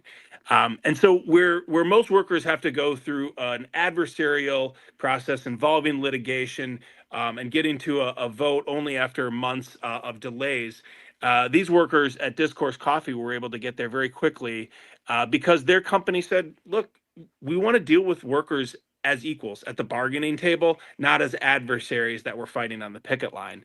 And so I think this is providing an example to not just other coffee workers and not just other coffee employers, but employers more broadly. This is what you can do. You can sit down and negotiate a contract when a majority of workers have signed a card. This is America, for God's sake. Majority should rule. You can sit down and bargain a contract to deal with the issues that matter to your employees. Peter Rickman's our guest. He's the president of Milwaukee Area Service and Hospitality Workers Union. What is it now? We're talking about Discourse Coffee. You mentioned Starbucks. There's other. What is it about the coffee industry that we're hearing more and more of those shops being the ones that are unionizing or fighting to unionize, as opposed to I don't know, other sorts of things. What is it about the coffee industry? Well, let me ask you all something. Did you have coffee this morning before you started the show? I'm having coffee right now. That's a great answer. Thank you. Thank you. We appreciate your support for the coffee industry. There's probably not a single listener out there today who hasn't had a cup of coffee or won't have a cup of coffee this morning. Coffee workers are essential. Hospitality workers, like those in the coffee industry, make our world go round. And for far too long, coffee workers have been left behind with less than living wages and basically being treated without dignity and respect. They have no rights on the job. And so it shouldn't surprise anyone that coffee workers have said, for us, we need a voice and a seat at the table for us to shape the decisions of the companies that we build with our labor, whether it's roasters or baristas, anywhere else in the coffee industry enterprise. They know that they need to form a union. And I think the Starbucks workers have really blazed a trail and shown people in the coffee industry, yes, you can do this. And so it's led to folks from local operations like Anodyne or Fairgrounds, Collectivo, Discourse Coffee, Ruby Coffee Roasters in Stevens Point to say, look, we got to do this too. If the only way we're ever going to get living wages is with a union contract. The only way we're ever going to have a voice and a seat at the table on the decisions that matter to us about our jobs and our work that we love. Remember, you quit the jobs you hate, you stay and work to change the jobs you love. The only way we're going to have a voice and a seat at the table is with a union and a contract.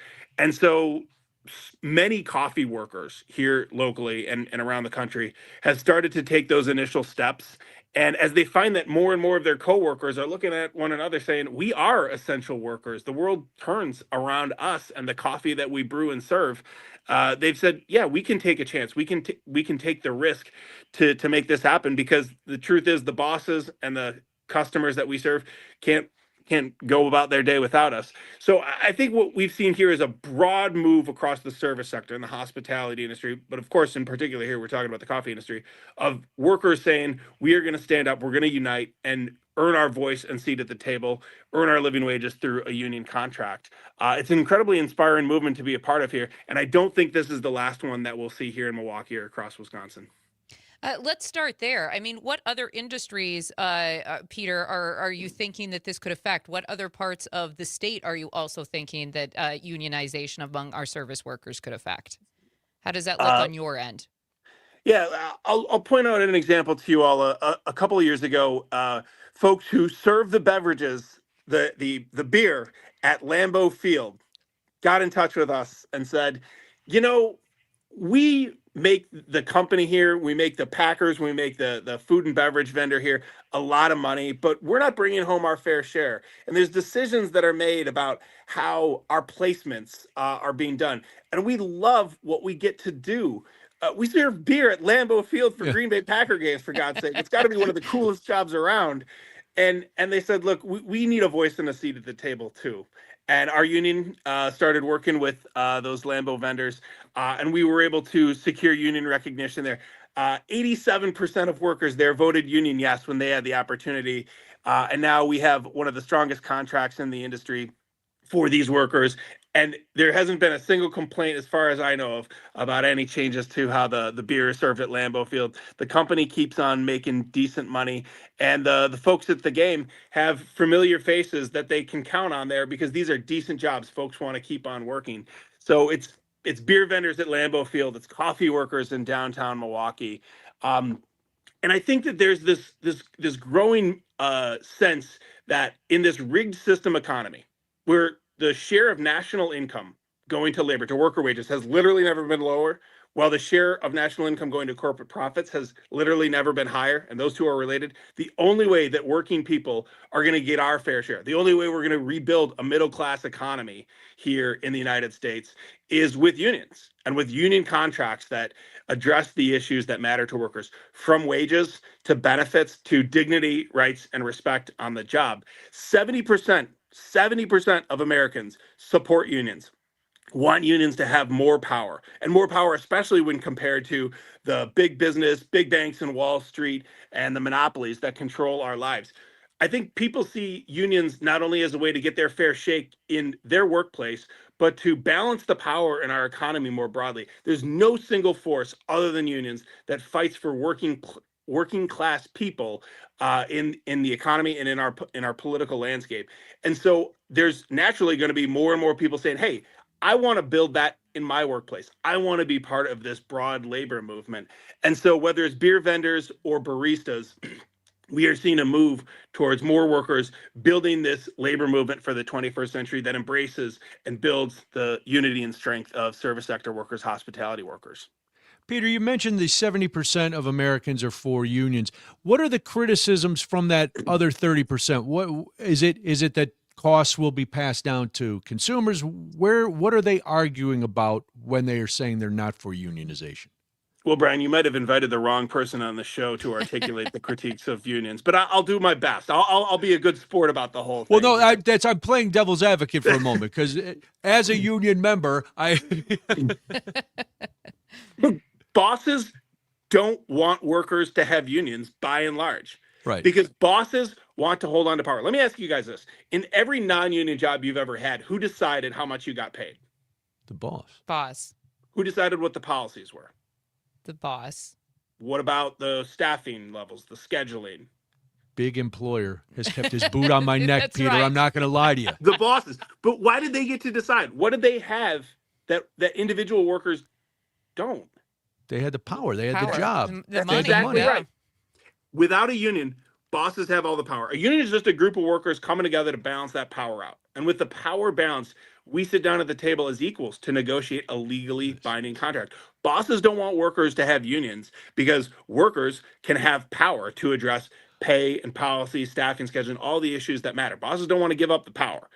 And so I think the critiques of unions are really rooted in a bad faith view of what that entails. Look, there once was a time when labor market bargaining power was really balanced across the economy. By the way, that's when we built the world's first mass middle class. And I think most of us would like to go back to those shared prosperity economy days of yore, where there was a model of labor market bargaining power that says, well, look, if we see dramatic pay increases in auto plants and steel mills and paper plants, we might see cost inflation across the economy. Well, we've long since moved past that sort of thing, but that critique still persists. Oh, if we see pay increases for working class people, whether it's in coffee shops or hotels or in warehouses, well, that's going to increase prices for the rest of us.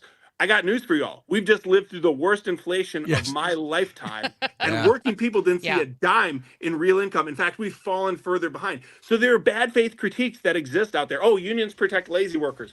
Baloney. There's not a single union contract in America that will protect a bad worker from being terminated here. So we've got bad faith critiques of unions out there, but the truth is working people across the country, 70%, the working class supermajority is for unions, and we need politicians to have our backs. Peter, congrats on the Discourse Coffee case, and we will talk to you again. Peter Rickman is president of Milwaukee Area Service and Hospitality Workers Union. More to... From Lake Superior to Lake Michigan, this is Wisconsin's Morning Conversation. Daybreak with Brian and Jamie. 7:52 right now. Thank you so much for joining us this morning. We've got a text that we should probably get to based off of our conversation with Peter Rickman from the Milwaukee Area Service and Hospitality Workers Union. Thanking him again for coming on. But this was a great one. I'll let you go to the text line, Brian. Oh, well, we were talking about Discourse Coffee becoming unionized, and Lynn says, from my experience, some of the most rabid anti-union people I've met are older and own a home, but they grew up in a machinist union, which is why they can own a home. But they remember a few screwballs who didn't do their job and hid behind the union. I actually quit one job because the business development VP was one such hypocrite who insisted only Fox Cable News was allowed in the break room. Wow. The union would probably cover that. Yeah, I remember the teachers union in Chicago was very strong. And my dad had been a teacher, but then moved into administration, became a suit, literally. And he was trying to get a teacher fired who had done everything that should get you fired. Mm-hmm. But because of the union, it was very, very difficult. And those are the kind of things that Peter was mentioning that, people hear that, and Lynn's text from Golden Valley, that refers to the one or two examples of somebody who games the system, basically. Right. But, Yeah. I got no beef with unions. Unions built this whole country. Oh, so yes, and especially here in Wisconsin. I mean, our roots go back to the populist labor union days, all basically stemming way before 2010, and then we all know what happened there, and we won't get into the history because we've got some other good things to talk about this morning. But you don't want to do a deep dive in Wisconsin labor union connections and history? No, Bring it from the 1800s to today? I probably could, but I know you could. That's why we don't have enough time, and I want to talk about the outdoors, Brian. Because we could clear the rest of the show, and I could, I'm good. I'm good. I'll just sit here and nod. Give me a little prep time, and that's something we could talk about down the road. I got to have my notes in line. I don't want to get my timeline very special out of order. Daybreak. That'll be you could do an entire week of secret show on just the ties to labor. But for the third year in a row, speaking of outdoor recreation, man, is it important in Wisconsin. 3 years in a row, it has boosted Wisconsin's economy. $12 billion last year. $12 billion. That's insane. That is, it's great. Well, you look around. Everywhere you go in Wisconsin, no matter what part of the state, there is room and beautiful outdoor space. A lot of areas for outdoor recreation, no matter what you want to do. You want to go up to the North Woods and in the winter and snowmobile and do all that stuff and be cold. That's not for me, but I'll go to Door County in the summer when it's nice and warm, and I'll sit by the water and I'll eat some pie, and not a euphemism, and enjoy the scenery. So $12 billion, but that doesn't put us at the top. You would think that would put us toward the top of the heap, Jamie, and we're kind of right in the middle. We're third, so that tells us that there are other places that have equally great outdoor space. But after this news was announced, Governor Evers said in a statement that outdoor, quote, this is a quote, by the way, outdoor recreation draws visitors from near and far in all 4 seasons, supporting local businesses, creating local jobs, and showcasing everything that makes Wisconsin the special place it is, while unnecessary delays slowed the release of this data down. This record-breaking growth highlights the strength and momentum of outdoor recreation in Wisconsin. And by the way, it was Governor Evers who created the Office of Outdoor Recreation back in 2019, and it finally received permanent funding and staffing under the current 2-year, $111 billion state budget that the governor signed in July. So, not bad work for Governor Evers as far like it was like he recognized the things that make Wisconsin really awesome, and just kind of dove in to make them permanent placements in this state. Yes, because as important as elections are in this state, nobody's coming here for elections. They're coming here for the outdoors. The tourism numbers were also huge last year. According to the Wisconsin Tourism Secretary, state tourism industry drew 114.5 million visits and generated a record-breaking $25.8 billion in 2024. So that's amazing. Here's my question, though. Yes. So this news is awesome, and I love to be in the outdoors as much as possible. I've been to several of the areas, like the Driftless area, the North Woods, Lake Michigan, Lake Superior. I love to do hiking, love to go to the state parks. Here's my question, though, and this is where it makes me a little sad, because hearing numbers like this also makes me resent the political fights that are happening around land right now in this state, right? Because there's a big push from some large companies and Republican lawmakers to scale back or weaken the programs that are essentially protecting Wisconsin land and giving us all of this outdoor space, including that Knowles Nelson stewardship program. And so when you hear that the outdoor recreation is generating billions of dollars and supporting hundreds of thousands of jobs, it kind of seems like a no-brainer to protect the land and the access to it, doesn't it? Again, logic, no place in government. Let's just put that out there. But yes, it does. And listen, when you're not from Wisconsin, people hear Wisconsin, they think dairy. That's the thing. Dairy, you need farmland. But then you come to Wisconsin and you go, if you leave Madison, if you leave Milwaukee, and you go anywhere within 15 minutes of any of those big cities, you're like, oh, wow, we're right here. And if you're gorgeous. in Milwaukee, you go to the lakefront. And if you're in Madison, you wander down the isthmus and then have to learn what an isthmus is. It's just a beautiful state.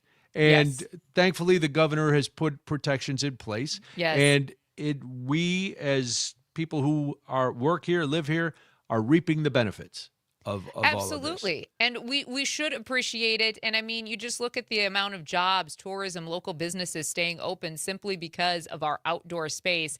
I mean, it feels like a natural progression to want to be focused on fiscal responsibility and grow the economy all at the same time while conserving the land and making sure that it sticks around. I don't know. Sounds too good to be true. Crazy thoughts this morning. 7:59 right now. This is Daybreak. I am Jamie Martinson. And I'm Brian Noonan. There was a protest last night in Madison. What was it about? We'll find out after this on the Civic Media Network.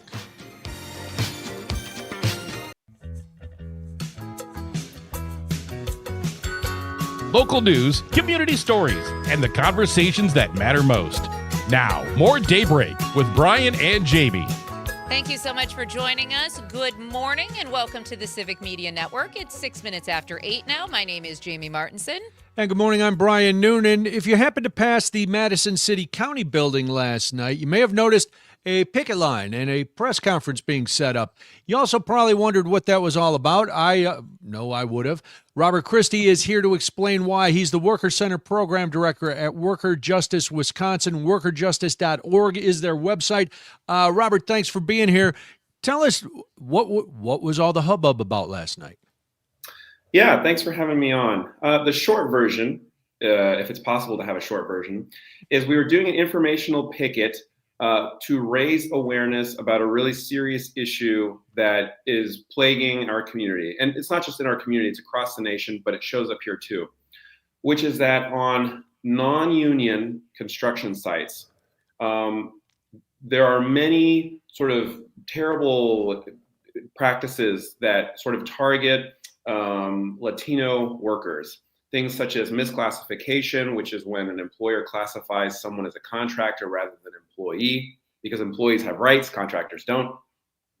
Wage theft in the form of overtime, workers not being able to access workers' comp. And so in a lot of these non-union sites, there's often Latino workers experience some pretty abusive treatment. And so we were there to try to raise awareness about the issue in general, but also because there's a particular developer who had a site last year where we have an ongoing case that is trying to build something new in the city of Madison. And so we were using that as a sort of unique opportunity to try to help a group of workers that were experiencing something and educating the community and the city council and inviting them to get more involved in tackling this problem. So I know that before we went on the air this morning, Robert, we were discussing this case a little bit. As you mentioned, 13 workers. Before you went into the picket last night, they were owed $38,000 in wages. But you did get some good news before the event last night. So tell us a little bit about that. Yeah, so the workers, about 13 workers, they were still owed around $38,000. And we learned on Monday from the attorney that we've been partnering with that the rest of the outstanding wages would be paid. So that was really, really wonderful news. The story is not over, though. There's still one worker who experienced a severe eye injury on that site and has lost vision in that eye and has not been able to access workers' comp. And we shared testimony from him. When he was injured at the time, this was back in early 2025. He approached his supervisors on the site and they told him to, he was from Texas. He was brought from Texas to work here. And they said, just go back to the hotel and run some water on it until eventually the pain was too much. And several days later, he had to take himself to the hospital and he's practically lost the sight in that eye. So that is still ongoing. The company's Bear Development, they're building some apartments here in Madison, but they have some other issues in front of the Common Council. Is this an ongoing problem with this company? Is this something you guys have dealt with before in their treatment of, again, non-unionized Latino workers? Yeah. So I think here it's really important. So I'm not originally from the construction industry, but I've been in this role now for several years, and I've learned a lot about it. And what I think what I didn't know was how complex the construction industry is structured. And it sort of gets to this question, right? So like Bear Development is the developer. They're like, we want to build X thing. But the developer usually hires a general contractor to sort of oversee, and get the site off the ground. And they had hired a contractor called CMA. Okay. Below them was another contractor called SCS. And then there was a second tier subcontractor called Raramuri. And they're the ones that hired these workers. And so to your question of, is this a problem that we've noticed with this particular developer? If I'm not mistaken, this is the first case that we've had come from a site owned by this developer. Okay. But it is not the first time we've experienced this kind of problem. Just in 2025, we had almost 60 construction workers come to us with wage theft or workers' comp issues. And I think almost all of those cases were from Madison. And that's just like our little pocket, right? Yeah. This is an endemic systemic problem. And I mean, I think, it sort of emerged because a lot of protections in the construction industry were done away with, became right to work, got rid of prevailing wage. And so it sort of became a race to the bottom. And one really good way of cutting costs is not paying workers. And so, so like the lowest contractor is the one that is technically, legally on the hook. But our whole argument is that there's a kind of, all of the employers on this site have a kind of moral responsibility to ensure that the people who actually build the thing are well treated, paid on time, given access to workers' comp and those kinds of things. And so, we're going to be monitoring this developer. There's several developers, there's several general contractors that we're just monitoring, and especially for projects that have some form of public money. So, the Intersect Apartments, where this case came from last year, had low-income housing tax credits from WIDA. And I think Wisconsinites, and I mean, everyone knows Madison and Dane County has a housing crisis. And part of the solution is building more housing. And so it makes sense that Wisconsin, Dane County, the city of Madison would get behind that to try to encourage more. But I think, taxpayers want to know that their tax dollars that are being used to build these things are also being used to pay workers in a timely and a just manner. And so we're monitoring those developers, we're monitoring those contractors, especially if their sites have public money. We're talking with Robert Crystal this morning. He is the Worker Center Program Director at Worker Justice Wisconsin, workerjustice.org, if you want to check them out.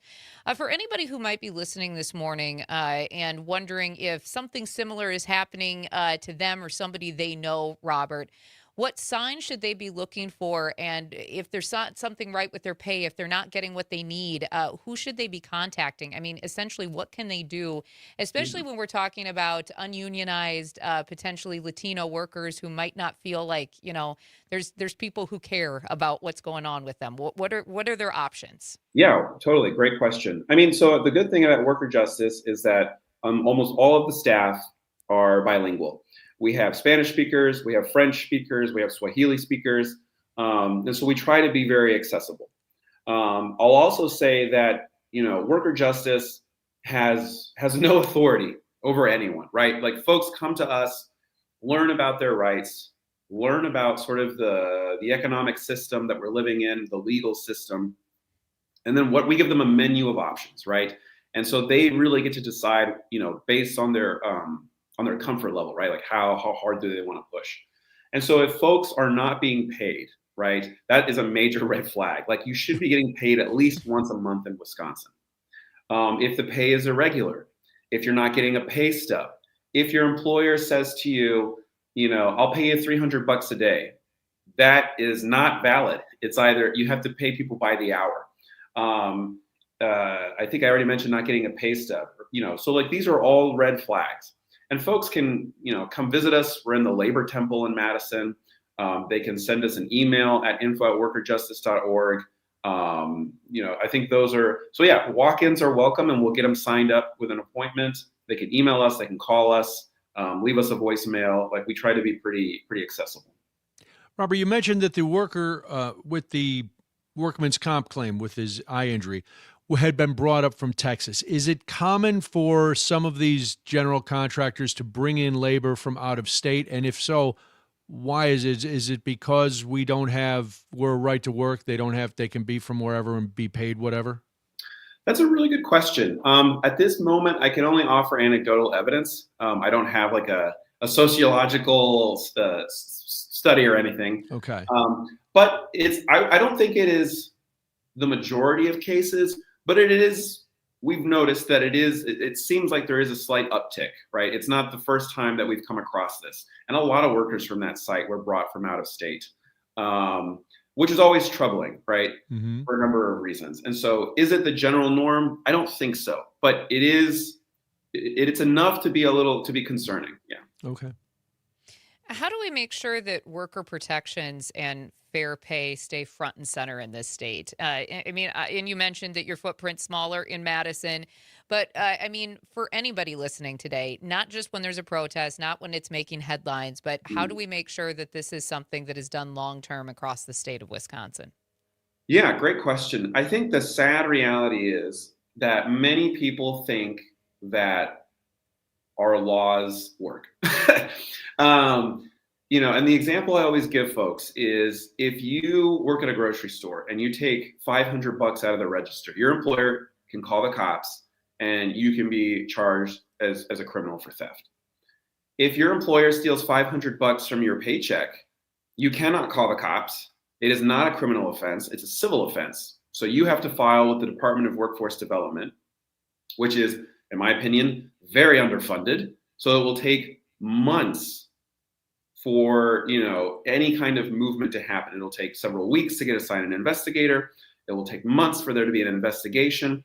And even if the determination goes in your favor, your employer can still be like, nah.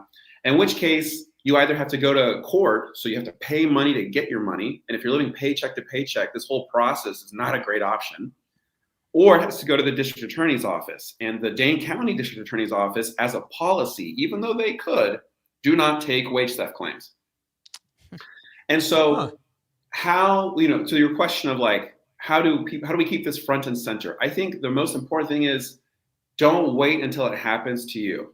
There's a really good expression in Spanish, es mejor prevenir que lamentar. It's better to prevent than lament.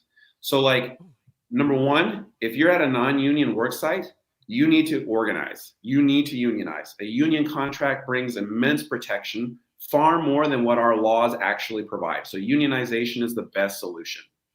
But if you're in an industry like construction, where, as I said earlier, like, how do you unionize that? Like, it's kind of it's a complicated structure.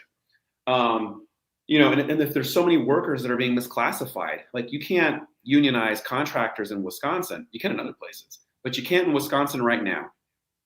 And so, like, how do you deal with that? Well, we think that organizing workers on the job site, but also organizing them to engage with our democratic institutions, right? Like, hold our electeds, accountable, educate them, and sort of, get them to take action to, like, combat those, to disincentivize cutting corners. Well, Robert, we only have about a minute left. Just an update. You said that the back pay, the wages have been taken care of. What's the next step for the workers' comp worker? Well, we're partnering with an attorney on that front, and so workers' comp is also really complicated. Yes.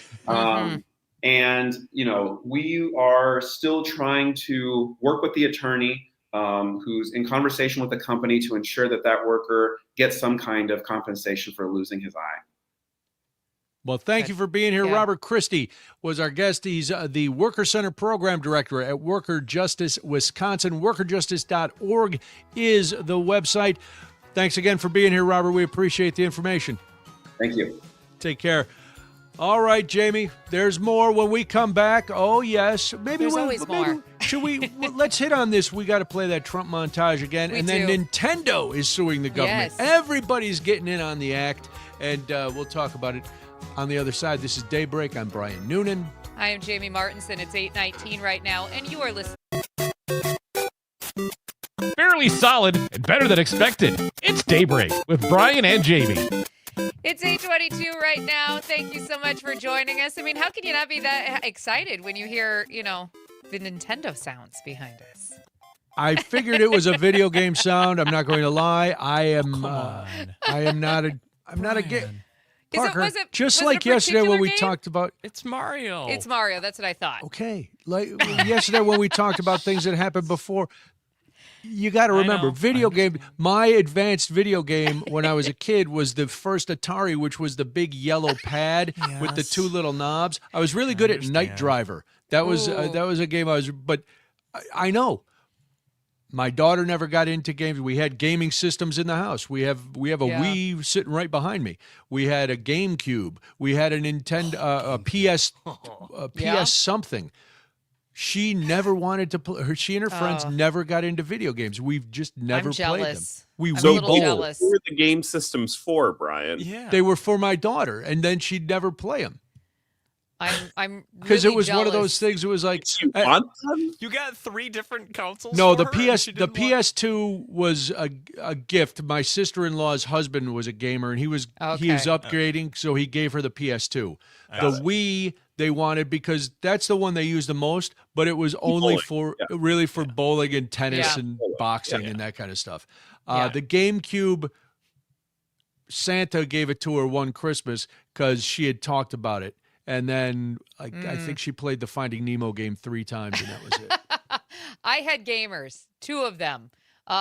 We had more Wii games than I could probably even count. Thank goodness for pawn shops and garage sales because you could buy and sell and trade those things very, very easily. You could even go back and get some of the more retro, like first out games. But Mario Kart. Hours and hours of Mario Kart in our house. Love Mario Kart. Hours. Great game. And then when you're of drinking age, you play Beerio Karts, which is even better. Yes, I did. My friends do not allow me to play Mario Kart sober. Wow. Nothing's as fun that's how sober, much I especially played. in stuff like that. I was But this is all We bring to this be- up for a reason, yes. Yes, because according to a report on Aftermath, a gaming website, Nintendo has sued the U.S. government over unlawful tariffs, demanding a refund with interest. Is this a Get in familiar line. story? Right? Get in line, Nintendo, behind Costco and everybody else that's suing to get their tariff 2 money weeks. back. They'll get their checks in 2 weeks. It'll be They're fine. Just never when the rest of us. Never getting any money. I They know. filed their suit last Friday. They're focusing on refunds of tariffs that were struck down last month by the Supreme Court, of course. But that's it. Now Trump has introduced the new 10% global tariff, and Nintendo wants their piece. And Yeah. good luck. Well, What you know, level? What level would they have to achieve to get their tariff money back? Oh, That's a I- gaming thing, right? Hitting certain levels. Certain levels, yeah. Trump's tariffs actually upended Nintendo Switch 2 pre-order plans because if you remember back to Liberation Day, remember when that happened? That was that big announcement where he came out, announced all of these tariffs, and Nintendo actually took the unprecedented decision to delay Switch 2 pre-orders in the United States and blamed the impact of Trump's tariffs and the, quote, evolving market conditions. I can imagine that was a big hit for Nintendo when they were trying to do those pre-orders for Switch 2. Frank, you want to? You've even got your hand raised Frank for this is one. ready. I don't like it's the usually Donahue show from 1977. Yes, Frank. As somebody who blew off a former work meeting to sit with 2 computers to fight and battle to get a Switch 2 pre-order, I can confirm it was such a pain in the ass. That makes sense. Just when I thought this administration couldn't touch anything more sacred, The Nintendo. they ruined my Nintendo pre-order. Wow. I think No. it's That's very sad. fascinating. I think it's fascinating what we're starting to find out. I mean, obviously, we knew about the Switch story. We knew about some of the different things that companies had to do to work around the tariffs. But I think now that the Supreme Court basically called the tariffs illegal, and this administration went ahead and said, no, no, no, no. Look at us find a loophole. Here is another 10% tariff across the board. Now these companies are like, okay, we've had it. Enough is enough. You've already screwed around with our profits long enough. We have to raise prices because, by the way, for anybody listening, that's how tariffs work. Again, just a little lesson that the costs imposed upon the companies on imported goods are essentially costs that you end up paying in the long run because the company has to offset somehow. But I digress. Fake news. I think it's interesting, though, that now we're starting to hear about this because now these companies are fed up. Like, they weren't fed up enough the first time around to say enough is enough, but now they're going to try to do this blanket 10%, maybe 15% tariff, depending on what kind of whim the president has that day, that this is now a problem. And I mean, I'm not upset that they're standing up now. I just wish they would have done it maybe weeks ago, months ago. That's all I'm saying. Yeah, well, they've got to do it. I'm glad like you said, I'm glad they're doing it. I don't think anything's going to come of it. It is, but if anybody's going to get it, it's going to be these big companies. Yeah. That are just doing it. I have played one video game lately. Oh, let's hear this. No, this is my future son-in-law. It's on Switch. And it's a game where you play like with a team, and it looks like an old school game, but you have to cooperate. I can't remember the name of it, but I've had fun because it's very simple. You have to, on some of the games, you have to work with the rest of the players, and you can have up to like 6 players, and they all have to like jump on top of each other to get over these things and get through a door.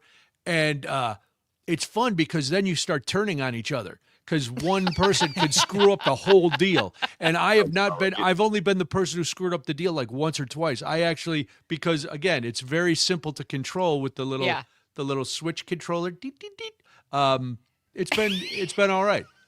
But now am I going to get a Switch? Absolutely not. I want a live stream of Brian playing video games during the day. Oh, I would watch that. I would never play Can we video get a games Civic Media Twitch account? But then Civic Media has to buy me a Twitch. We'll work on it. Me a Twitch. Yeah, get a sponsor. Have somebody sponsor us, and then I'll wear their gear like a race car driver. All right, we got more. We'll do it. We'll talk about NILs after this on the Civic Media Network.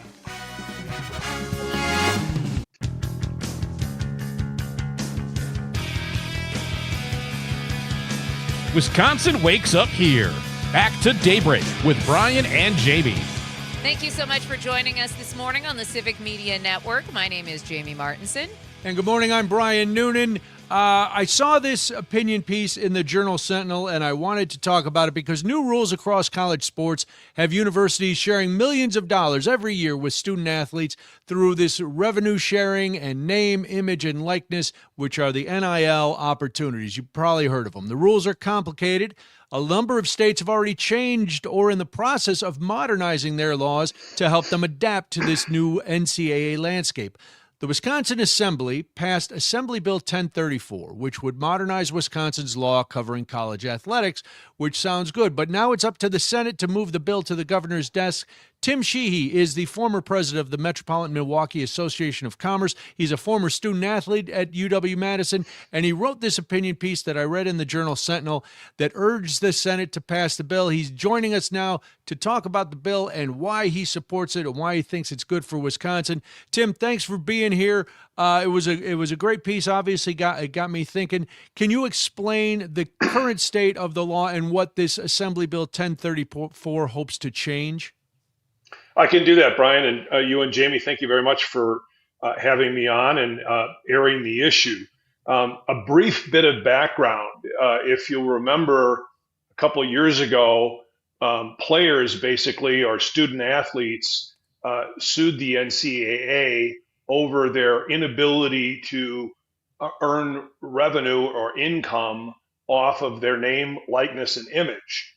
And what happened in short sheet here is that the lawsuit had 2 pieces to it.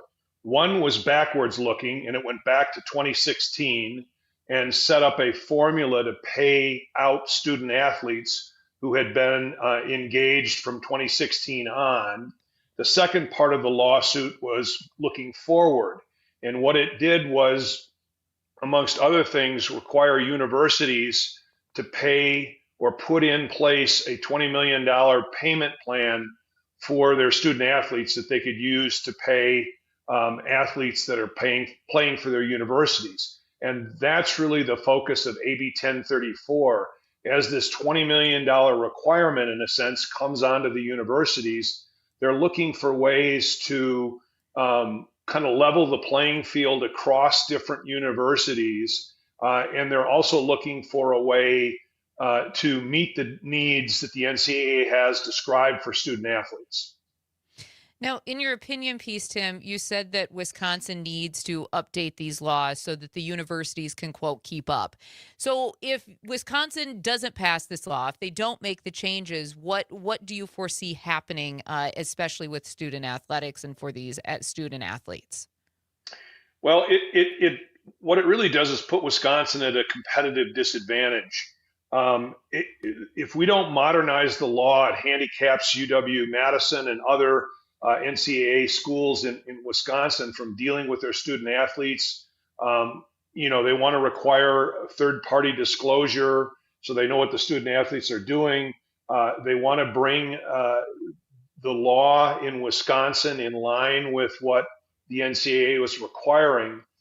But I think the most interesting and important piece of the legislation is it provides $15 million to UW-Madison and then a couple $100,000 to UWM and to UW Green Bay that they can use to support their student athletes. In other words, the money goes in to relieve debt service on athletic facilities, but it frees up money for the universities to deploy towards their student athletes. And, everybody says, oh, this is about the football players. Well, it is in part, but football revenue accounts at UW-Madison for about 80% of the athletic department revenue. That revenue supports another 600 student athletes on 12 women's teams and 11 men's teams.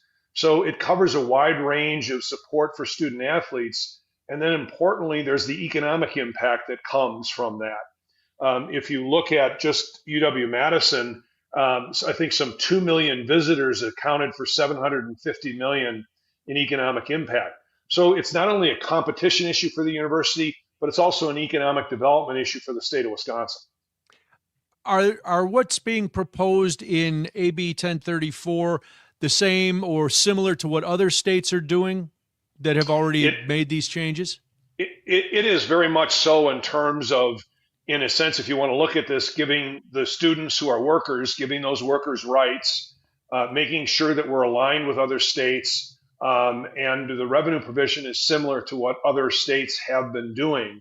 I thought this might be controversial, and I'm sure it is to some audiences, but I have seen very few pieces of legislation pass the state assembly 97-1. So the hope is that the Senate will take this up. They have a short window of session left in March. So the urgency, I think, is really timing around this issue of getting it through the Senate and on the governor's desk. We're talking with Tim Sheehy. He is the former president of Metropolitan Milwaukee Association of Commerce. He was also a student athlete at the University of Wisconsin. He wrote an opinion piece in the Milwaukee Journal-Sentinel on NIL rules and AB 1034, which is what we're talking about this morning. Now, Tim, with your background, you spent decades, almost more than 30 years, working in economic development throughout the city of Milwaukee. So from your perspective, when we're looking at a bill like AB 1034, how big of an economic driver are college athletics for a state like Wisconsin? Yeah, I touched on it a little bit, and it's a good question, but let's just try to break this down and take one home game at UW-Madison, which generates about $19 million in economic impact and supports roughly 5,600 jobs in direct and indirect impact. So the economics of this are part of why AB 1034 is important to keep athletics competitive. But it's not just the economics on game day, it's also the economics for the university. Like it or not, athletics become a front door to how people see universities, how universities get exposed, how they attract students and graduates. So it's really an important part of the whole mix of helping, if you will, sell Wisconsin as a place to locate and as a place to come as a student.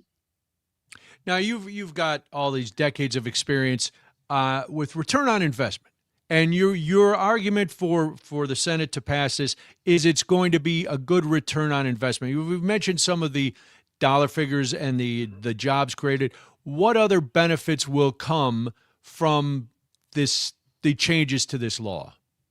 Sure. In addition to the spending that goes on, I think really the focus here in part is on the 600 student athletes who benefit from this. Back in my day when I went and I was in a non-revenue sport, baseball, you got, some tuition and some books. Fast forward, I look at my son who played football at Wisconsin for 4 years, and he got tuition and books. But a lot of students come there, and while the scholarship is incredibly important, they don't have other resources to support themselves. Mm-hmm. And so kind of beyond that, we now have college athletics as a major industry. So I think in part of this is just giving the students the support and the rights to access some of the revenue through name, image, and likeness. But you also have to balance this out now with the university's ability to afford that and compete with other schools that are doing this. So kind of you wrap that all together, and that's why AB 1034 is an important piece of legislation. Earlier in our conversation this morning, you mentioned that a lot of people are concerned because this would just benefit the football program. And you're saying that this wouldn't benefit just one sport. So explain to us how a program like this would benefit student athletes across multiple programs.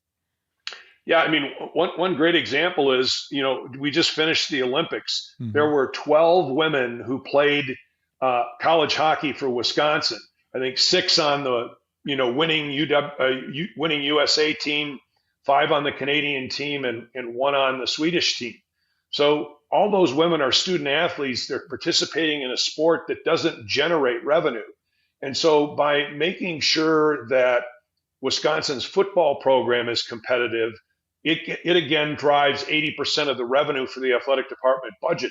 That revenue is then spent out, if you will, to provide scholarships and support to 600 student athletes who are in sports, getting their degree, competing, but their specific sport may not generate the revenue they need to cover the costs of operating that sport. So if you think about it, football, a little bit of basketball, cover another 22 or 23 Division I athletic programs at UW-Madison. So that money comes in. Do you still hear from people, Tim, when this whole NIL thing was first started, there were people who argued that, athletes, they're already getting scholarships, but, the old arguments. Do you still hear from people like that? And especially as a former student athlete, it's important to reiterate that a lot of these kids, even if they get a scholarship, they can't earn money any other way because of their practice schedule and games and everything else. I'm always amazed by people, and I wonder if that's still an argument. Yeah, it is. And look, these kids have worked hard. They've earned the scholarship. And other students I know struggle to go to the university, but this is kind of part of that mix of keeping Wisconsin an attractive, competitive place to go as a university. So it is a real challenge, and this legislation is going to help Wisconsin compete going forward. Now, we don't have time to get into where NIL is going forward, but right now it's the Wild West. And you have a lot of money being spent. You have new rules and regulations coming in, and a lot needs to happen, I think, until this all settles out. So I think in the process, again, this legislation is important to help Wisconsin as the whole discussion about paying college athletes moves forward and settles itself out. We're talking with Tim Sheehy this morning. He is the former president of Metropolitan Milwaukee Association of Commerce. He wrote an opinion piece in the Milwaukee Journal Sentinel on the NIL rules and AB 1030 that is now currently in the Senate, the state Senate. And you, in your last answer, we were talking a little bit about the landscape of Wisconsin and bringing student athletes here. If the Senate fails to pass this bill, before they decide to end session for the year, could that and really fall behind the NIL landscape? Could that essentially start affecting recruiting and the ability to attract top athletes to continue growing these programs? Yeah, very definitely it could. As we noted, other states are doing this. It gives Wisconsin less of a chance to be competitive on the field. And frankly, it's going to give fewer students a chance to get on the field in their respective sports. So this is really important, again, to the 600 student athletes, to the university as a whole. And it helps Wisconsin, again, compete as we start to settle out what looks to everybody else like the Wild West of college athletics. But it is really an important piece of legislation. It went through the assembly with tremendous support. And our hope, again, in the short period left in March is that the Senate will act on this and keep Wisconsin competitive, not only in the Big Ten, but across the country. And for those who are saying, well, this is just about athletics. Well, Tim, you made a statement, and we're wrapping up, but I just wanted to put this in because I found it a great sentence, that the athletics are the front door of a university. So people start watching, and that's it. And yes, Wisconsin is a research university, but there's so much more. Tim, thank you for being here. We appreciate the time. We appreciate your opinion, and have a great rest of your day. When we come back, there is a whole lot more because, Jamie, as you know, this is Daybreak, and I'm Brian Noonan. I am Jamie Martinson. It is 8:48 right now. We're going to talk bars in Milwaukee to wrap up today. Why not? This is the Civic Media Network.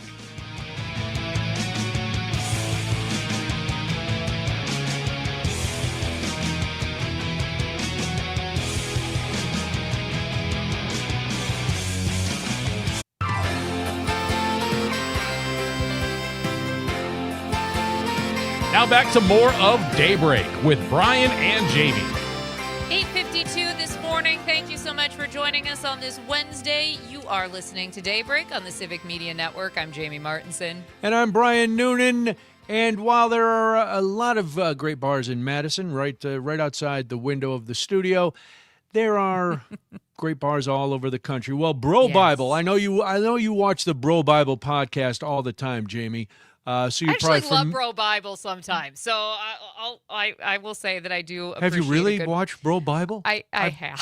I've never heard of them until I found this story. I've never heard of it, and I'm in their target demographic. Three Yeah, boys you are a in my bro. three dudes in my house. So yeah, periodically I delve into the Bro Bibles of the world. Anyway, I digress. All right. Go ahead.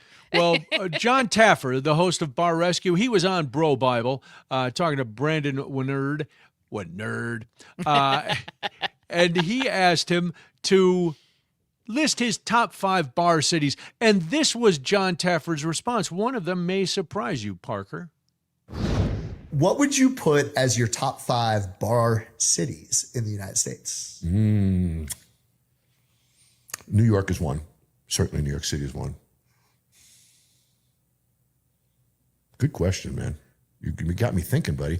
I've been doing media for 2 weeks now. You got me thinking more than anybody. I'm proud of you, buddy. St. Louis is a great bar town. Nice. I think it's because of the Anheuser-Busch roots and same-day beer. You familiar with same-day beer? Yeah. Right, you know, yeah. so I think St. Louis is a great, great bar town. You know, I do. Yeah. I think that Atlanta, where I have now 3 Taffer's Taverns in Atlanta, is a great bar town. That's amazing. Really good bar town. Sort of an elegant bar town, a hip kind of a bar town. Those are 3. I would go back and say Chicago's a good bar town. Chicago's a great bar Yeah, town. good local bars. Also a great theme restaurant town, but Chicago's a great food and beverage town across the board. So that would be 4. And I would have to say, for 5, this one might surprise you, Milwaukee. Oh, yeah. I mean, that's just... Yeah. Now, Milwaukee has the greatest bar association in the world. The Tavern Association for the state of Wisconsin is the most active and most incredible bar organization in the country. Really? They got a very hip bar culture in the state of Wisconsin. Well, A hip bar that's kind of what we're known for, isn't it? Are we known for our hip bar culture outside of Milwaukee, or is it dive bar culture? I would argue for the latter 100% and be a proponent more of the latter than I'm more of a dive bar guy than a hip cocktail bar guy. But, I think we're just known for liking our alcohol in any form in the state of Wisconsin. Yes. But that goes beyond. But he's right. So he made an interesting comment about the Tavern League of Wisconsin of the state, and they represent about 5,000 bars and restaurants all across Wisconsin. Founded back in 1935, one of their biggest programs is Safe Ride. They actually offer free rides home for people who have been drinking to help prevent drunk driving. They launched that back in 2004. The Tavern League of Wisconsin says that has helped contribute to a 44% decline in OWI convictions in Wisconsin since 2007. So that's good. Not too shabby. They also bring in millions of dollars every year. They also lobby at the state legislature. They lobby very hard. They are quite a powerful lobby. Yes. That's why some would argue that is why cannabis is still not legal here in Wisconsin. And we had the big discussion last week about hemp. So they're a lobbying organization like everybody else, but with the proliferation of taverns and bars and pub, everything across Wisconsin, they do it. Now, Bar Rescue has come to Milwaukee a couple of times. In 2014, they rescued Why Not 3 and Packy's Irish Pub. Both have since closed. And then in 2025, Dak Shack, which rebranded as Royal Street, and Tropic on Water were featured. So are those two still open? I don't know. It's only been a year or so ago. I wonder if it could have been December, so I would hope they're still doing it. We'll see how they're doing. But I will say this, having a kid who now lives in Milwaukee, in one of the prime areas where everything is very walkable. I never in my life anticipated spending this much time in Milwaukee or being involved in any sort of culture or going to places in Milwaukee until my kid decided that's where he was going to, plant his flag for right now. So I will say this, the bar scene is hella fun in Milwaukee. Yeah. I don't care what age you are. It is a good time. They know how to treat you when you walk in there. They know what food complements their alcoholic beverages of choice. I will say that I've had a good time at some of Milwaukee's bars, and I'm not ashamed to share. Wait a minute. Isn't this the same one, Parker? I'm going to fact check Jamie. No, I on don't this. drink. Non-alcoholic beverages and food. But it's a good time. Oh, okay. Well, I know you can go. I know you can go into, but most people, when they say I had a good time at a bar, there were some cocktails involved. Well, everybody else did too. I'm there partaking in the non-alcoholic ones. Okay, we're having a good time. It's just fun. Checking, Caroline Levitt. I just want to see if I can catch in a little something. Good people, a good atmosphere. Tentative people coming to your servers, making sure that you have what you need. It's fun. I'm there to just sit quietly and drink. Don't bother me. That's why I like dive bars. They leave you alone. You just sit at the bar. They leave you alone. I found Pittsburgh is another great bar town. Yeah. The neighborhood my daughter lives in is very walkable as well, and the street is all different kinds of taverns, all the way up and down. So it's there's a lot of good. Listen, if you're looking for a bar, you'll always find a good bar. It doesn't matter where you're at. And every town has a good tavern or a good brewery that has taken the place of a tavern. And so it's good. But Milwaukee getting some more national love. And not just for the beer, not just for being beer city, just for being a bar city. So I always like to try and find those locally owned taverns, too, where, the owner can saunter in at any time and might be pouring you your drink and you don't even know it because, that person's been there for so long. And I want a weathered, world-weary bartender, whether man, woman, it doesn't matter, but they've been there a while. They've seen it all. Tell me a story. Yeah. Entertain me with my drink. That's what I want. And they don't throw me out, which is always good. Well, we've done it again. We've made it through Wednesday. And we set our eyes to tomorrow. But thank you for being with us. Thanks for listening and getting involved in the show.